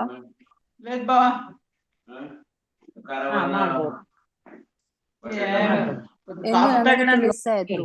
ನಿನಗೆ ಜನನವಿಲ್ಲವಾದರೂ ನಿನ್ನ ಮಹತ್ ಕಾರ್ಯವನ್ನು ಸಾಧಿಸಲು ಪ್ರತಿ ಯುಗದಲ್ಲಿಯೂ ನೀನು ಇಳಿದು ಬರುತ್ತೀಯೇ. ಪ್ರಿಯ ಪ್ರಭುವೆ, ಆಕಾಶದಲ್ಲಿ ಹಲವು ರೂಪಗಳು ಕಾಣಿಸಿಕೊಂಡು ಮರೆಯಾಗುವಂತೆ ನೀನು ಹಲವು ಶಾಶ್ವತ ರೂಪಗಳಲ್ಲಿ ಕಾಣಿಸಿಕೊಂಡು ಮರೆಯಾಗುತ್ತೀಯೇ. ಆದುದರಿಂದ ನಿನ್ನ ಲೀಲೆಗಳನ್ನಾಗಲಿ ನೀನು ಕಾಣಿಸಿಕೊಂಡ ಮರೆಯಾಗುವ ರಹಸ್ಯವನ್ನಾಗಲಿ ಯಾರು ತಿಳಿಯಬಲ್ಲರು? ನಿನ್ನ ಮಹಿಮೆಯನ್ನು ಹೊಗಳುವುದಷ್ಟೇ ನಮ್ಮ ಕೆಲಸವಾಗಬೇಕು. ವಸುದೇವನು ತನ್ನ ದೈವಿಕ ಪುತ್ರರಿಗೆ ಈ ರೀತಿ ಹೇಳುತ್ತಿದ್ದಾಗ ಕೃಷ್ಣ ಬಲರಾಮರು ಮುಗುಳ್ನಗೆ ನಗುತ್ತಿದ್ದರು, ಏಕೆಂದರೆ ಅವರಿಗೆ ತಮ್ಮ ಭಕ್ತರಲ್ಲಿ ತುಂಬಾ ಪ್ರೀತಿ. ಅವರು ವಸುದೇವನ ಮೆಚ್ಚುಗೆಯ ಮಾತುಗಳನ್ನೆಲ್ಲ ದಯಬೆರೆತ ನಗೆಯಿಂದ ಸ್ವೀಕರಿಸಿದರು. ಅನಂತರ ಕೃಷ್ಣ ವಸುದೇವನ ಮಾತುಗಳನ್ನೆಲ್ಲ ಹೀಗೆ ದೃಢಪಡಿಸಿದನು. ಪ್ರಿಯ ತಂದೆ, ನೀನು ಏನೇ ಹೇಳಿದರೂ ನಾವು ನಿನ್ನ ಮಕ್ಕಳು. ನೀನು ನಮ್ಮ ವಿಷಯವಾಗಿ ಹೇಳುವುದೆಲ್ಲ ಆಧ್ಯಾತ್ಮಿಕ ತಿಳುವಳಿಕೆಯ ಶ್ರೇಷ್ಠ ತತ್ವಜ್ಞಾನದ ತಿಳುವಳಿಕೆ. ನೀನು ಹೇಳುವುದೆಲ್ಲವನ್ನು ನಾನು ಒಪ್ಪಿಕೊಳ್ಳುತ್ತೇನೆ. ವಸುದೇವನು ಕೃಷ್ಣ ಬಲರಾಮರನ್ನು ತನ್ನ ಮಕ್ಕಳೆಂದು ಭಾವಿಸುವುದು ಸರಿಯಾಗೇ ಇದ್ದಿತು. ಆದರೆ ಕುರುಕ್ಷೇತ್ರದ ಯಾತ್ರಾ ಸ್ಥಳದಲ್ಲಿ ಸೇರಿದ್ದ ಋಷಿಗಳು ಪ್ರಭುವು ಎಲ್ಲದರ ಪರಮ ಕಾರಣ ಎಂದು ಹೇಳಿದುದರಿಂದ ವಸುದೇವನು ಕೃಷ್ಣ ಬಲರಾಮರಲ್ಲಿ ತನಗಿದ್ದ ಪ್ರೀತಿಯಿಂದ ಅದನ್ನು ಮತ್ತೆ ಹೇಳಿದನು. ತಂದೆ ಮಕ್ಕಳಾಗಿ ತನ್ನ ಸಂಬಂಧವನ್ನು ಹಗುರಗೊಳಿಸಲು ಕೃಷ್ಣನು ಬಯಸಲಿಲ್ಲ. ಆದುದರಿಂದ ಮಾತಿನ ಪ್ರಾರಂಭದಲ್ಲೇ ತಾನು ವಸುದೇವನ ನಿರಂತರ ಪುತ್ರ ಮತ್ತು ವಸುದೇವನು ತನ್ನ ನಿರಂತರ ತಂದೆ ಎನ್ನುವ ಅಂಶವನ್ನು ಒಪ್ಪಿಕೊಂಡನು. ಅನಂತರ ಕೃಷ್ಣನು ತನ್ನ ತಂದೆಗೆ ಎಲ್ಲಾ ಜೀವಿಗಳ ಆಧ್ಯಾತ್ಮಿಕ ಅಸ್ತಿತ್ವವನ್ನು ತಿಳಿಸಿಕೊಟ್ಟನು. ಅವನು ಹೀಗೆ ಹೇಳಿದನು: ಪ್ರಿಯ ತಂದೆ, ನಾನು, ನನ್ನ ಅಣ್ಣ ಬಲರಾಮ, ದ್ವಾರಕ ನಗರದ ನಿವಾಸಿಗಳು, ಇಡೀ ಬ್ರಹ್ಮಾಂಡವೂ ಸೇರಿದಂತೆ ಎಲ್ಲವೂ ನೀನು ಹೇಳಿದಂತೆ ಇವೆ. ಆದರೆ ಗುಣಾತ್ಮಕವಾಗಿ ನಾವೆಲ್ಲ ಒಂದು. ಹರೇ ಕೃಷ್ಣ ಮಾತಾಜಿ, ಧನ್ಯವಾದಗಳು. ಹರೇ ಕೃಷ್ಣ ಮಾತಾಜಿ.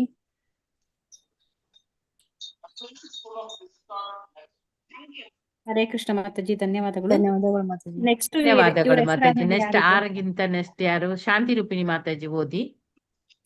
ನಾನು ತುಂಬಾ ದಿನ ಆಗಿದೆ ಓದ್ಲಾ ಮಾತಾಜಿ? ಉಮಾದೇವಿ ನಿಮ್ಮ ಹತ್ರ ಬರ್ತಾರೆ ಇರಿ ಮಾತಾಜಿ. ಇವು ಹತ್ರ ಬರ್ತಾರೆ ಇರಿ ಮಾತಾಜಿ. ಈಗ ಶಾಂತಿ ರೂಪಿಣಿ ಮಾತಾಜಿ ಅಂತ ಅವ್ರು ಓದ್ತಾರೆ. ಎಸ್ ಆದ್ಮೇಲೆ ಇವು ಬರುತ್ತೆ, ಅಲ್ಲಿ ನೀವು ಓದೋರು ಮಾತಾಜಿ. ಅವ್ರಿಗೆ ಕೊಡಿ, ಪರವಾಗಿಲ್ಲ, ಅವ್ರಿಗೆ ಕೊಡಿ. ಓದಿ ಮಾತಾಜಿ. ಹರೇ ಕೃಷ್ಣ ಮಾತಾಜಿ. ವಸುದೇವನು ಎಲ್ಲವನ್ನು ಮಹಾಭಾಗವತದ ದೃಷ್ಟಿಯಿಂದ ಕಾಣಬೇಕೆಂದು ಕೃಷ್ಣನು ಬಯಸಿದನು. ಎಲ್ಲ ಜೀವಿಗಳು ಪರಮಪ್ರಭುವಿನ ವಿಭಿನ್ನಾಂಶಗಳು ಮತ್ತು ಪರಮಪ್ರಭುವು ಪ್ರತಿಯೊಬ್ಬರ ಹೃದಯದಲ್ಲೂ ಇದ್ದಾನೆ ಎನ್ನುವುದು ಮಹಾಭಾಗವತನು ತಿಳಿದುಕೊಳ್ಳುತ್ತಾನೆ. ವಾಸ್ತವವಾಗಿ ಪ್ರತಿಯೊಂದು ಜೀವಿಗೂ ಪ್ರತ್ಯೇಕ ಆಧ್ಯಾತ್ಮಿಕ ಅಸ್ತಿತ್ವವಿದೆ. ಆದರೆ ಭೌತಿಕ ಅಸ್ತಿತ್ವದ ಸಂಪರ್ಕದಿಂದ ಅವನು ಪ್ರಕೃತಿಯ ಭೌತಿಕ ಗುಣಗಳಿಂದ ಪ್ರಭಾವಿತನಾಗುತ್ತಾನೆ.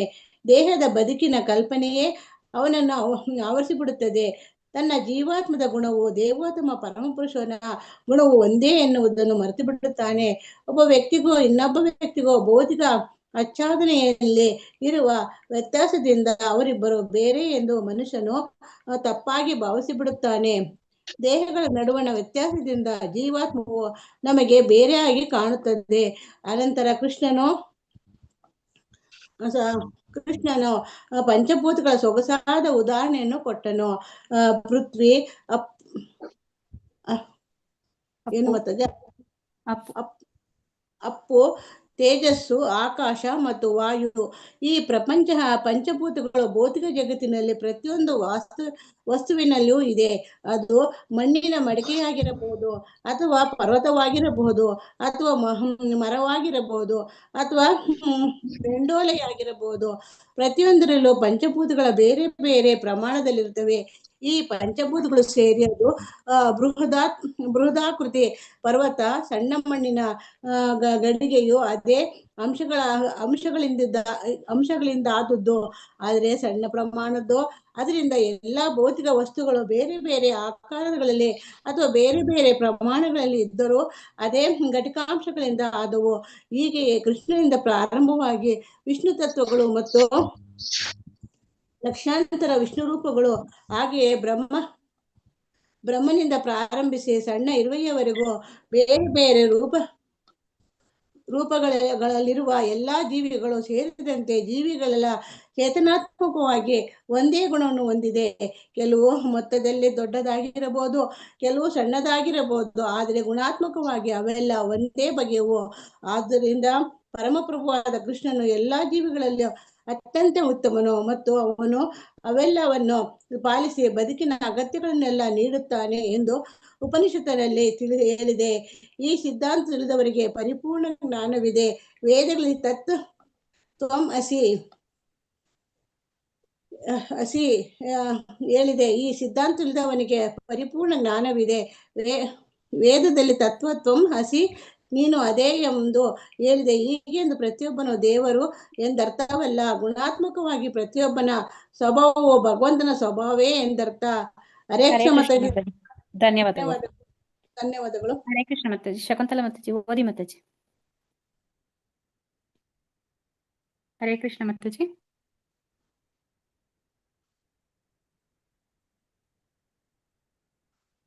ಶಕುಂತಲಾ ಮಾತಾಜಿ ಹರೇ ಕೃಷ್ಣ. ಮಾತಾಜಿ ಹೆಸರಾದ್ಮೇಲೆ ಎಸ್ಸಿಂದ ಯಾರಿದ್ದೀರಾ? ನೆಕ್ಸ್ಟ್ ಓದಿ ಮಾತಾಜಿ. ಹರೇ ಕೃಷ್ಣ ಮಾತಾಜಿ. ಹರೇ ಕೃಷ್ಣ. ಕರೆದ್ರ ಮಾತಾಜಿ? ಕರೆದಿಲ್ಲ. ಎಸ್ಸಿಂದ ಇದ್ರೆ ಓದಿ ಮಾತಾಜಿ. ಅದು ಹೆಸರು ಕಾಣೋದಿಲ್ಲ ಸ್ಕ್ರೀನ್ ಶೇರ್ ಮಾಡೋದ್ರಿಂದ ಕರೆಯೋದಿಕ್ಕೆ. ನೀವು ಶ್ರುತಿ ಮಾತಾಜಿ ಎಲ್ಲ ಓದಿ. ಓದ್ಲಾ ಮಾತಾಜಿ? ಓದಿ ಮಾತಾಜಿ. ಆಧ್ಯಾತ್ಮಿಕ ಮಾತಾಜಿ ಯಾರು ಬೇಕಾದ್ರೂ ಓದ್ಲಿ ಮಾತಾಜಿ. ಹೌದು, ಲೈನ್ ಪ್ರಕಾರ ಓದ್ರೆ ಅವ್ರಿಗೆ ಕೇಳುದಿಲ್ಲ. ನಾನೇ ಓದ್ಬೇಕು ಯಾರು ಬೇಕಾದ್ರು. ಆಧ್ಯಾತ್ಮಿಕ ಜೀವನದ ಇಡೀ ವೇದಾಂತವನ್ನು ಕೃಷ್ಣನು ಇಷ್ಟು ಸಂಗ್ರಹವಾಗಿ ಹೇಳಿದಾಗ ವಸುದೇವನಿಗೆ ಅವನ ವಿಷಯದಲ್ಲಿ ಸಂತೋಷವಾಯಿತು. ಅತ್ಯಂತ ಸಂತೋಷದಿಂದ ಅವನಿಗೆ ಮಾತನಾಡಲು ಸಾಧ್ಯವಿಲ್ಲವಾಯಿತು. ಅವನು ಮೌನವಾಗಿದ್ದನು. ಈ ಹೊತ್ತಿಗೆ ಕೃಷ್ಣನ ತಾಯಿ ದೇವಕಿಯು ಬಂದು ತನ್ನ ಗಂಡನ ಪಕ್ಕದಲ್ಲಿ ಕುಳಿತಳು. ಕೃಷ್ಣ ಬಲರಾಮರು ತಮ್ಮ ಗುರುವಿನ ವಿಷಯದಲ್ಲಿ ಎಷ್ಟು ಕರುಣೆಯನ್ನು ತೋರಿದರೆಂದರೆ, ಅವರು ಗುರುಗಳ ಮೃತ ಪುತ್ರನನ್ನು ಸಾವಿನ ದೇವತೆಯಾದ ಯಮರಾಜನ ಹಿಡಿತದಿಂದ ಬಿಡಿಸಿಕೊಂಡು ಬಂದರು ಎನ್ನುವುದನ್ನು ಅವಳು ಆಗಲೇ ಕೇಳಿದ್ದಳು. ಈ ಘಟನೆಯ ವಿಷಯವನ್ನು ಕೇಳಿದಾಗಿನಿಂದ ಅವಳು ಕಂಸನ ಕೊಂದ ತನ್ನ ಗಂಡು ಮಕ್ಕಳ ವಿಷಯವನ್ನು ಯೋಚಿಸುತ್ತಿದ್ದಳು. ಅವರನ್ನು ಸ್ಮರಿಸಿದಾಗ ಅವಳಿಗೆ ತಡೆಯಲಾರದಷ್ಟು ದುಃಖವಾಗುತ್ತಿತ್ತು. ಸತ್ತು ಹೋದ ತನ್ನ ಗಂಡು ಮಕ್ಕಳ ವಿಷಯದಲ್ಲಿ ಕರುಣೆಯಿಂದ ದೇವಕಿಯು ಕೃಷ್ಣ ಬಲರಾಮರಿಗೆ ಹೀಗೆ ವಿನಂತಿ ಮಾಡಿಕೊಂಡಳು.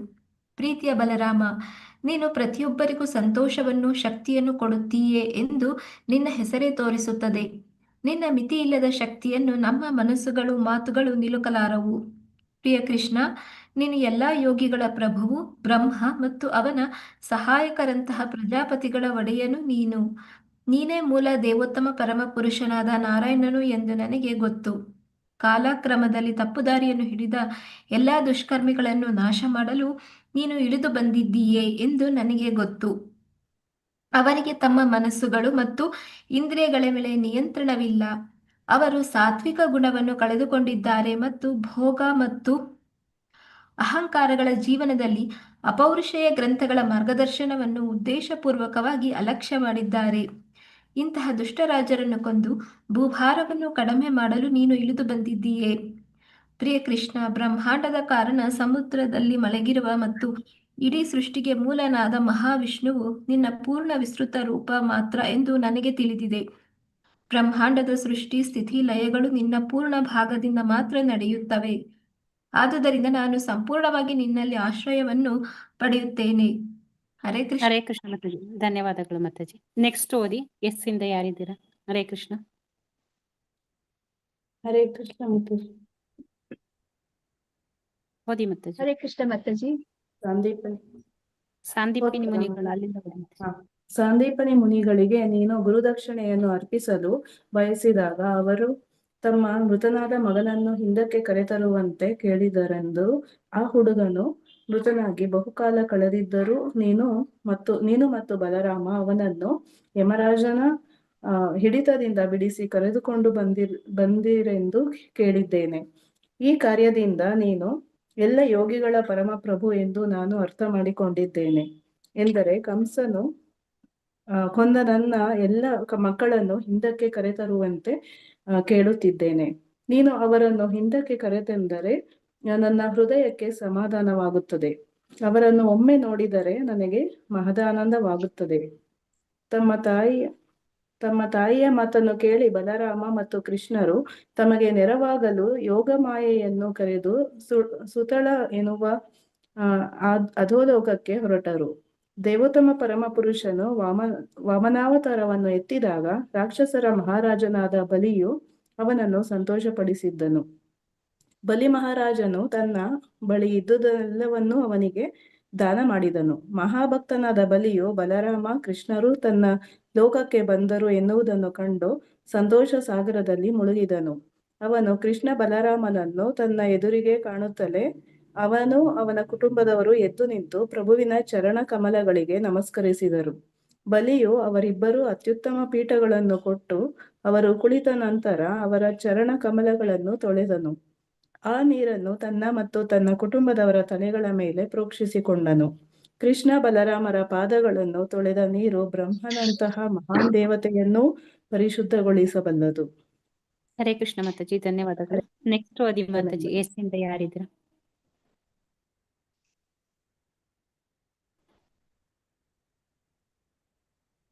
ಹರೇ ಕೃಷ್ಣ. ಬೇರೆ ಯಾರಾದ್ರೂ ಓದಿ ಮಾತಾಜಿ. ಹರೇ ಕೃಷ್ಣ. ಹರೇ ಕೃಷ್ಣ ಮಾತಾಜಿ. ಹರೇ ಕೃಷ್ಣ ಮಾತಾಜಿ. ನಾನು ಸ್ವಯಂ ಪ್ರಭಾ ಓದ್ಲಾ ಮಾತಾಜಿ? ಓದಿ ಮಾತಾಜಿ. ಓದಿ ಓದ್ಬೇಕು ಮಾತಾಜಿ. ಆನಂತರ ಬಲಿ ಮಹಾರಾಜನು ಅಲ್ಲಿಂದ ಓದಿ ಮಾತಾಜಿ. ಆನಂತರ ಬಲಿ ಮಹಾರಾಜನು ಬೆಲೆ ಬಾಳುವ ವಸ್ತುಗಳನ್ನು, ಆಭರಣಗಳನ್ನು, ಶ್ರೀಗಂಧವನ್ನು, ವೀಳೆಯದೆಲೆ, ಅಡಕೆಯನ್ನು, ದೀಪವನ್ನು, ಅಮೃತ ಸಮನಾದ ಭಕ್ಷ್ಯ ಭೋಜ್ಯಗಳನ್ನು ತರಿಸಿದನು. ನಿಯಂತ್ರಕ ತತ್ವಗಳಿಗೆ ಅನುಗುಣವಾಗಿ ತನ್ನ ಕುಟುಂಬದವರೊಂದಿಗೆ ಪ್ರಭುವನ್ನು ಪೂಜಿಸಿ ತನ್ನ ಐಶ್ವರ್ಯವನ್ನು, ದೇಹವನ್ನು ಪ್ರಭುವಿನ ಚರಣ ಕಮಲಗಳಿಗೆ ಅರ್ಪಿಸಿದನು. ಬಲಿ ಮಹಾರಾಜನಿಗೆ ಎಂತಹ ದಿವ್ಯಾನಂದವಾಯಿತೆಂದರೆ ಮತ್ತೆ ಮತ್ತೆ ಪ್ರಭುವಿನ ಚರಣ ಕಮಲಗಳನ್ನು ತನ್ನ ಎದೆಯ ಮೇಲೆ ಅನಂತರ ತಲೆಯ ಮೇಲೆ ಇಟ್ಟುಕೊಂಡನು. ಹೀಗೆ ಅವನಿಗೆ ದಿವ್ಯಾನಂದವಾಯಿತು. ಅವನ ಕಣ್ಣುಗಳಿಂದ ಪ್ರೀತಿಯ ಬಾಷ್ಪಗಳು ಸುರಿದವು. ಅವನಿಗೆ ರೋಮಾಂಚನವಾಯಿತು. ಅವನು ಇಬ್ಬರು ಪ್ರಭುಗಳಿಗೂ ಮತ್ತೆ ಮತ್ತೆ ಗದ್ಗದವಾಗುತ್ತಿದ್ದ ಧ್ವನಿಯಿಂದ ಪ್ರಾರ್ಥನೆ ಮಾಡಿದನು. ಪ್ರೀತಿಯ ಬಲರಾಮ, ನೀನು ಆದಿ ಅನಂತ ದೇವನು. ನೀನು ಎಷ್ಟು ಶ್ರೇಷ್ಠನೆಂದರೆ ಅನಂತದೇವ ಶೇಷನು. ಇತರ ದಿವ್ಯ ರೂಪಗಳು ನಿನ್ನಿಂದ ಮತ್ತು ಕೃಷ್ಣನಿಂದ ಮೂಡಿ ಬಂದಿದೆ. ನೀನು ಆದಿ ದೇವೋತ್ತಮ ಪುರುಷನು. ನಿನ್ನ ದಿವ್ಯ ರೂಪವು ಆನಂದಮಯ ಮತ್ತು ಜ್ಞಾನಮಯ. ನೀನು ಇಡೀ ಪ್ರಪಂಚದ ಸೃಷ್ಟಿಕರ್ತ, ಜ್ಞಾನಯೋಗ ಮತ್ತು ಭಕ್ತಿ ಯೋಗಗಳ ಮೂಲ ಪ್ರವರ್ತಕನೂ ಉಪದೇಶಕನೂ ನೀನೆ. ನೀನು ಪರಬ್ರಹ್ಮನು, ಆದಿದೇವೋತ್ತಮ ಪುರುಷನು. ಅತ್ಯಂತ ಗೌರವದಿಂದ ನಾನು ನಿಮ್ಮಿಬ್ಬರಿಗೂ ಪ್ರಣಾಮ ಮಾಡುತ್ತೇನೆ. ಪ್ರಿಯ ಪ್ರಭುಗಳೇ, ಜೀವಿಗಳಿಗೆ ನಿಮ್ಮನ್ನು ನೋಡುವುದು ಬಹು ಕಷ್ಟ. ಆದರೆ ನೀವು ನಿಮ್ಮ ಭಕ್ತರಿಗೆ ಕರುಣೆಯನ್ನು ತೋರಿದರೆ ನಿಮ್ಮನ್ನು ನೋಡುವುದು ಅವರಿಗೆ ಬಹು ಸುಲಭವಾಗುತ್ತದೆ. ಆದುದರಿಂದ ನಿಮ್ಮ ನಿಷ್ಕಾರಣ ಕಾರುಣ್ಯದಿಂದ ಮಾತ್ರ ಇಲ್ಲಿಗೆ ಬಂದು ಸಾಮಾನ್ಯವಾಗಿ ತಮಸ್ಸು ಮತ್ತು ರಜಸ್ಸುಗಳ ಪ್ರಭಾವಕ್ಕೆ ಸಿಕ್ಕಿರುವ ನಮಗೆ ದರ್ಶನವನ್ನು ನೀಡಿದ್ದೀರಿ. ಪ್ರಿಯ ಪ್ರಭುಗಳೇ, ಹರೇ ಕೃಷ್ಣ ಮಾತಾಜಿ. ಧನ್ಯವಾದ. ಧನ್ಯವಾದಗಳು. ಮತ್ತೆ ಎಸ್ಸಿಂದ ಯಾರು ಇದ್ರೆ ಓದಿ. ಹರೇ ಕೃಷ್ಣ. ಓದ್ಲಾ ಮಾತಾಜಿ? Yes Mataji yes. ಓದಿ. ಪ್ರಿಯ ಪ್ರಭುಗಳೇ, ನಾವು ದೈತ್ಯ ವರ್ಗದವರು, ಗಂಧರ್ವರು, ಸಿದ್ಧರು, ವಿದ್ಯಾಧರರು, ಚಾರಣರು, ಯಕ್ಷರು, ರಾಕ್ಷಸರು, ಪಿಶಾಚರು, ಪ್ರೇತಗಳು ಇಂತಹ ರಾಕ್ಷಸ ಪ್ರವೃತ್ತಿಯವರು ಸ್ವಭಾವತಃ ನಿಮ್ಮನ್ನು ಪೂಜಿಸಲಾರರು ಅಥವಾ ನಿಮ್ಮ ಭಕ್ತರಾಗಲಾರರು. ನಿಮ್ಮ ಭಕ್ತರಾಗುವ ಬದಲು ಅವರು ಭಕ್ತಿ ಮಾರ್ಗದಲ್ಲಿ ಅಡ್ಡಿಯಾಗುತ್ತಾರೆ. ಆದರೆ ಎಲ್ಲ ವೇದಗಳ ಪ್ರತಿನಿಧಿಯಾಗಿ ನಿಷ್ಕಳಂಕ ಸಾತ್ವಿಕ ಗುಣದಲ್ಲಿ ನೆಲೆ ಹೊಂದಿ ನೀವು ಅವರಿಗೆ ವಿರೋಧಿಗಳಾಗಿದ್ದೀರಿ. ನಿಮ್ಮದು ಯಾವಾಗಲೂ ದಿವ್ಯ ಸ್ಥಾನ. ಆದುದರಿಂದ ಹುಟ್ಟಿನಿಂದ ರಜಸ್ಸು ಮತ್ತು ತಮಸ್ಸು ಗುಣಗಳವರಾದರೂ ನಮ್ಮಲ್ಲಿ ಕೆಲವರು ನಿಮ್ಮ ಚರಣ ಕಮಲಗಳಲ್ಲಿ ಆಶ್ರಯ ಪಡೆದು ಭಕ್ತರಾಗಿದ್ದೇವೆ. ನಮ್ಮಲ್ಲಿ ಕೆಲವರು ಪರಿಶುದ್ಧ ಭಕ್ತರು, ಇನ್ನು ಕೆಲವರು ಭಕ್ತಿಯಿಂದ ಏನನ್ನಾದರೂ ಪಡೆದುಕೊಳ್ಳಲು ನಿನ್ನ ಚರಣ ಕಮಲಗಳಲ್ಲಿ ಶರಣಾಗಿದ್ದೇವೆ. ನಿಮ್ಮ ಕಾರುಣ್ಯದಿಂದ ಮಾತ್ರವೇ ರಾಕ್ಷಸರಾದ ನಾವು ನಿಮ್ಮೊಡನೆ ನೇರವಾಗಿ ಸಂಪರ್ಕವನ್ನು ಪಡೆಯುತ್ತೇವೆ. ಮಹಾನ್ ದೇವತೆಗಳಿಗೂ ಸಹ ನೇರ ಸಂಪರ್ಕ ಸಾಧ್ಯವಿಲ್ಲ. ನಿಮ್ಮ ಯೋಗ ಮಾಯೆಯ ಸಾಮರ್ಥ್ಯದಿಂದ ನೀವು ಏನು ಮಾಡುತ್ತೀರಿ ಎನ್ನುವುದನ್ನು ಯಾರೂ ಅರ್ಥ ಮಾಡಿಕೊಳ್ಳಲಾರರು. ನಿಮ್ಮ ಅಂತರ್ಶಕ್ತಿಯ ಕಾರ್ಯಗಳ ವೈಶಾಲ್ಯವನ್ನು ದೇವತೆಗಳು ಲೆಕ್ಕ ಹಾಕಲಾರರು. ಹೀಗಿರುವಾಗ ಅದನ್ನು ತಿಳಿಯುವುದು ನಮಗೆ ಹೇಗೆ ಸಾಧ್ಯ? ಆದ್ದರಿಂದ ನಿಮ್ಮ ಮುಂದೆ ನನ್ನ ನಮ್ರ ಪ್ರಾರ್ಥನೆಯನ್ನು ಇಡುತ್ತಿದ್ದೇನೆ. ನಿಮಗೆ ಸಂಪೂರ್ಣವಾಗಿ ಶರಣಾಗಿರುವ ನನ್ನಲ್ಲಿ ಕರುಣೆಯನ್ನು ತೋರಿ ಜನ್ಮ ಜನ್ಮಾಂತರಗಳಲ್ಲಿಯೂ ನನಗೆ ನಿಮ್ಮ ಚರಣ ಕಮಲಗಳ ನೆನಪಿರುವಂತೆ ನಿಮ್ಮ ನಿಷ್ಕಾರಣ ಕರುಣೆಯಿಂದ ಅನುಗ್ರಹಿಸಿ. ಪರಮಹಂಸರುಗಳು ಶಾಂತ ಮನಸ್ಸಿನಿಂದ ಎಲ್ಲೆಡೆ ಸಂಚರಿಸುತ್ತಾ ನಿಮ್ಮ ಚರಣ ಕಮಲಗಳನ್ನು ನಂಬಿರುತ್ತಾರೆ. ಅವರಂತೆ ಒಬ್ಬನೇ ಇರಬೇಕೆಂದು ನನ್ನ ಆಸೆ. ನಾನು ಯಾರೊಡನೆಯಾದರೂ ಸಹವಾಸ ಮಾಡಬೇಕಾದಲ್ಲಿ ಅವರು ನಿಮ್ಮ ಪರಿಶುದ್ಧ ಭಕ್ತರು ಮಾತ್ರ ಆಗಿರಲಿ. ಬೇರೆ ಯಾರೂ ಬೇಡ ಎಂದು ಅಪೇಕ್ಷಿಸುತ್ತೇನೆ. ಏಕೆಂದರೆ ನಿಮ್ಮ ಪರಮ ಭಕ್ತರು ಎಲ್ಲ ಜೀವಿಗಳು ಹಿತೈಷಿಗಳು. ಹರೇ ಕೃಷ್ಣ ಮಾತಾಜಿ. ಧನ್ಯವಾದ. ಇದೊಂದು ಪ್ಯಾರ ಓದ್ಬಿಡಿ ಮಾತಾಜಿ. ನೆಕ್ಸ್ಟ್ ಪೇಜ್ ನಾಳೆಯಿಂದ ಓದಿಸಿ. ಪ್ರಿಯ ಪ್ರಭುಗಳೇ, ನೀವು ಇಡೀ ಜಗತ್ತಿನ ಪ್ರಭುಗಳು ಮತ್ತು ನಿರ್ದೇಶಕರು. ಆದುದರಿಂದ ದಯೆ ಇಟ್ಟು ನನ್ನನ್ನು ನಿಮ್ಮ ಸೇವೆಗೆ ನೇಮಿಸಿಕೊಳ್ಳಿ. ಈ ರೀತಿಯಲ್ಲಿ ಎಲ್ಲಾ ಭೌತಿಕ ಕಲ್ಮಶಗಳಿಂದ ದೂರವಾಗುವುದು ನನಗೆ ಸಾಧ್ಯವಾಗಲಿ. ಯಾರಾದರೂ ನಿಮ್ಮ ಪ್ರೀತಿಪೂರ್ವಕ ಸೇವೆಯಲ್ಲಿ ತೊಡಗಿದರೆ ಅವನು ವೇದಗಳಲ್ಲಿ ಹೇಳಿರುವ ಎಲ್ಲ ನಿಯಂತ್ರಕ ತತ್ವಗಳಿಂದ ಬಿಡುಗಡೆ ಹೊಂದುತ್ತಾನೆ. ಆದುದರಿಂದ ನೀವು ಈ ರೀತಿಯಲ್ಲಿ ನನ್ನನ್ನು ಪರಿಶುದ್ಧಗೊಳಿಸಬಹುದು. ಹರೇ ಕೃಷ್ಣ. ಧನ್ಯವಾದಗಳು.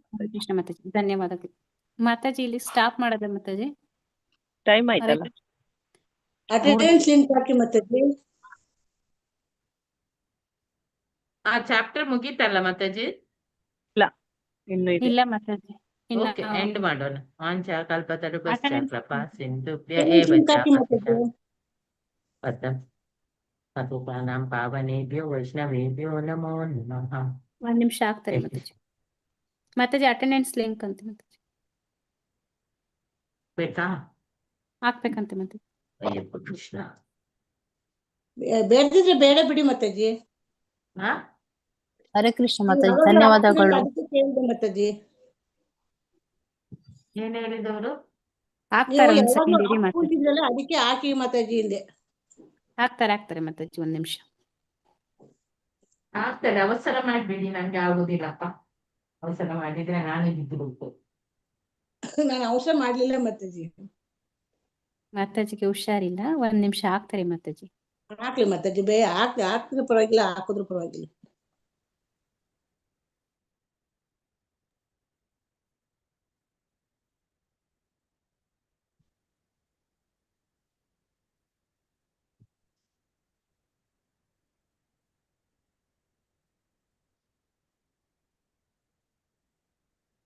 ಹರೇ ಕೃಷ್ಣ ಹರೇ ಕೃಷ್ಣ ಕೃಷ್ಣ ಹರೇ ಕೃಷ್ಣ ಹರೇ ಕೃಷ್ಣ ಕೃಷ್ಣ ಕೃಷ್ಣ ಹರೇ ಹರೇ ಹರೇ ರಾಮ ರಾಮ ರಾಮ ಹರೇ ಹರೇ. ಹರೇ ಕೃಷ್ಣ ಕೃಷ್ಣ ಕೃಷ್ಣ ಹರೇ ಹರೇ ಹರೇ ರಾಮ ರಾಮ ರಾಮ ಹರೇ ಹರೇ ಕೃಷ್ಣ ಕೃಷ್ಣ ಕೃಷ್ಣ ಹರೇ ಹರೇ ಹರೇ ರಾಮ ರಾಮ ಹರೇ ಹರೇ ಕೃಷ್ಣ ಕೃಷ್ಣ ಕೃಷ್ಣ ಹರೇ ಹರೇ ಹರೇ ರಾಮ ರಾಮ ಹರೇ ಹರೇ ಕೃಷ್ಣ ಕೃಷ್ಣ ಕೃಷ್ಣ ಹರೇ ಹರೇ ಹರೇ ರಾಮ ರಾಮ ರಾಮ ಹರೇ ಹರೇ. ಹರೇ ಕೃಷ್ಣ ಕೃಷ್ಣ ಕೃಷ್ಣ ಹರೇ ಹರೇ ಹರೇ ಹರೇ ರಾಮ ಕೃಷ್ಣ ಮಾತಾಜಿ, ರಾಮ ನಾನು ರಾಮ. ಅಟೆಂಡೆನ್ಸ್ ಹಾಕಿದ್ದೇನೆ ನೋಡಿ ಮಾತಾಜಿ. ಹರೇ ಕೃಷ್ಣ. ಹಾಕಿರೋರು ಹಾಕಿದ್ದೇನೆ ಹಾಕಿ ಮಾತಾಜಿ, ಹಾಕಿಲ್ಲ ಅಂದವರು ಹಾಕಿ ಮಾತಾಜಿ. ನಾನು ಹಾಕಿಲ್ವಾ? ಅದು ಚೆಕ್ ಮಾಡೋದಕ್ಕೆ ಗೊತ್ತಾಗಲ್ಲ ಮಾತಾಜಿ, ನೀವು ಹಾಕಿದ್ದೀರಾ ಹಿಂಗೆ ನೋಡಿ. ಹರೇ ಕೃಷ್ಣ ಮಾತಾಜಿ, ಧನ್ಯವಾದಗಳು. ಹರೇ ಕೃಷ್ಣ. ಎಲ್ಲರೂ ಅಟೆಂಡೆನ್ಸ್ ಲಿಂಕ್ ಹಾಕಿದರೆ ಹಾಕಿ ದಯವಿಟ್ಟು.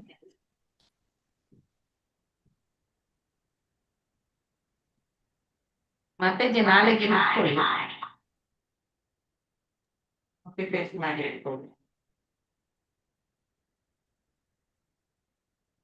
ಯಾವ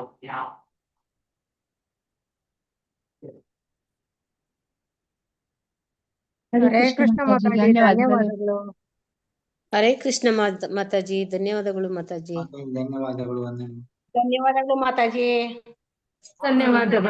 ಧನ್ಯವಾದಗಳು ಮಾತಾಜಿ. ಹರೇ ಕೃಷ್ಣ. ಹರೇ ಕೃಷ್ಣ ಮಾತಾಜಿ, ಧನ್ಯವಾದಗಳು. ಅಮ್ಮ ಕೃಷ್ಣ. ಹರೇ ಕೃಷ್ಣ. ಎಲ್ಲರಿಗೂ ಧನ್ಯವಾದಗಳು. ಹರೇ ಕೃಷ್ಣ. ಮಾತಾಜಿ ಹೆಣ್ ಮಾಡಿ ಮಾತಾಜಿ. ಹರೇ ನಾಳೆ ನಾಳೆನೂ ಇರುತ್ತೆ, ಜಾಯ್ನ್ ಆಗಿ ಮಾತಾಜಿ. ನಾಳೆ ಜಾಯ್ನ್ ಆಗಿ ಹೋಸ್ಟ್ ಮಾಡಿ ಬೇಗ ಬನ್ನಿ, ಛಾಯಾ ಮಾತಾಜಿ ಮಾಡ್ತಾರೆ. ಹಾ ಮತ್ತೆ ಅವರಿಗೆ ಹೋಸ್ಟ್ ಬೇಕೇ ಬೇಕು, ಆದ ಕಾರಣ ಬೇಗ ಜಾಯ್ನ್ ಆಗಿ ಆಯ್ತಾ. ಇವತ್ತಿನ ಹಾಗೆ ಲೇಟ್ ಮಾಡಿ. ಓಕೆ ಮಾತಾಜಿ. ಅದು ಲೈವ್ ಕ್ಲೋಸ್ ಮಾಡಿ ಮಾತಾಜಿ, ನೀವು ಎಕ್ಸಿಟ್ ಆಗಿ ಲೈವ್ ಕ್ಲೋಸ್. ಓಕೆ. ಅಯ್ಯೋ ಕೃಷ್ಣ.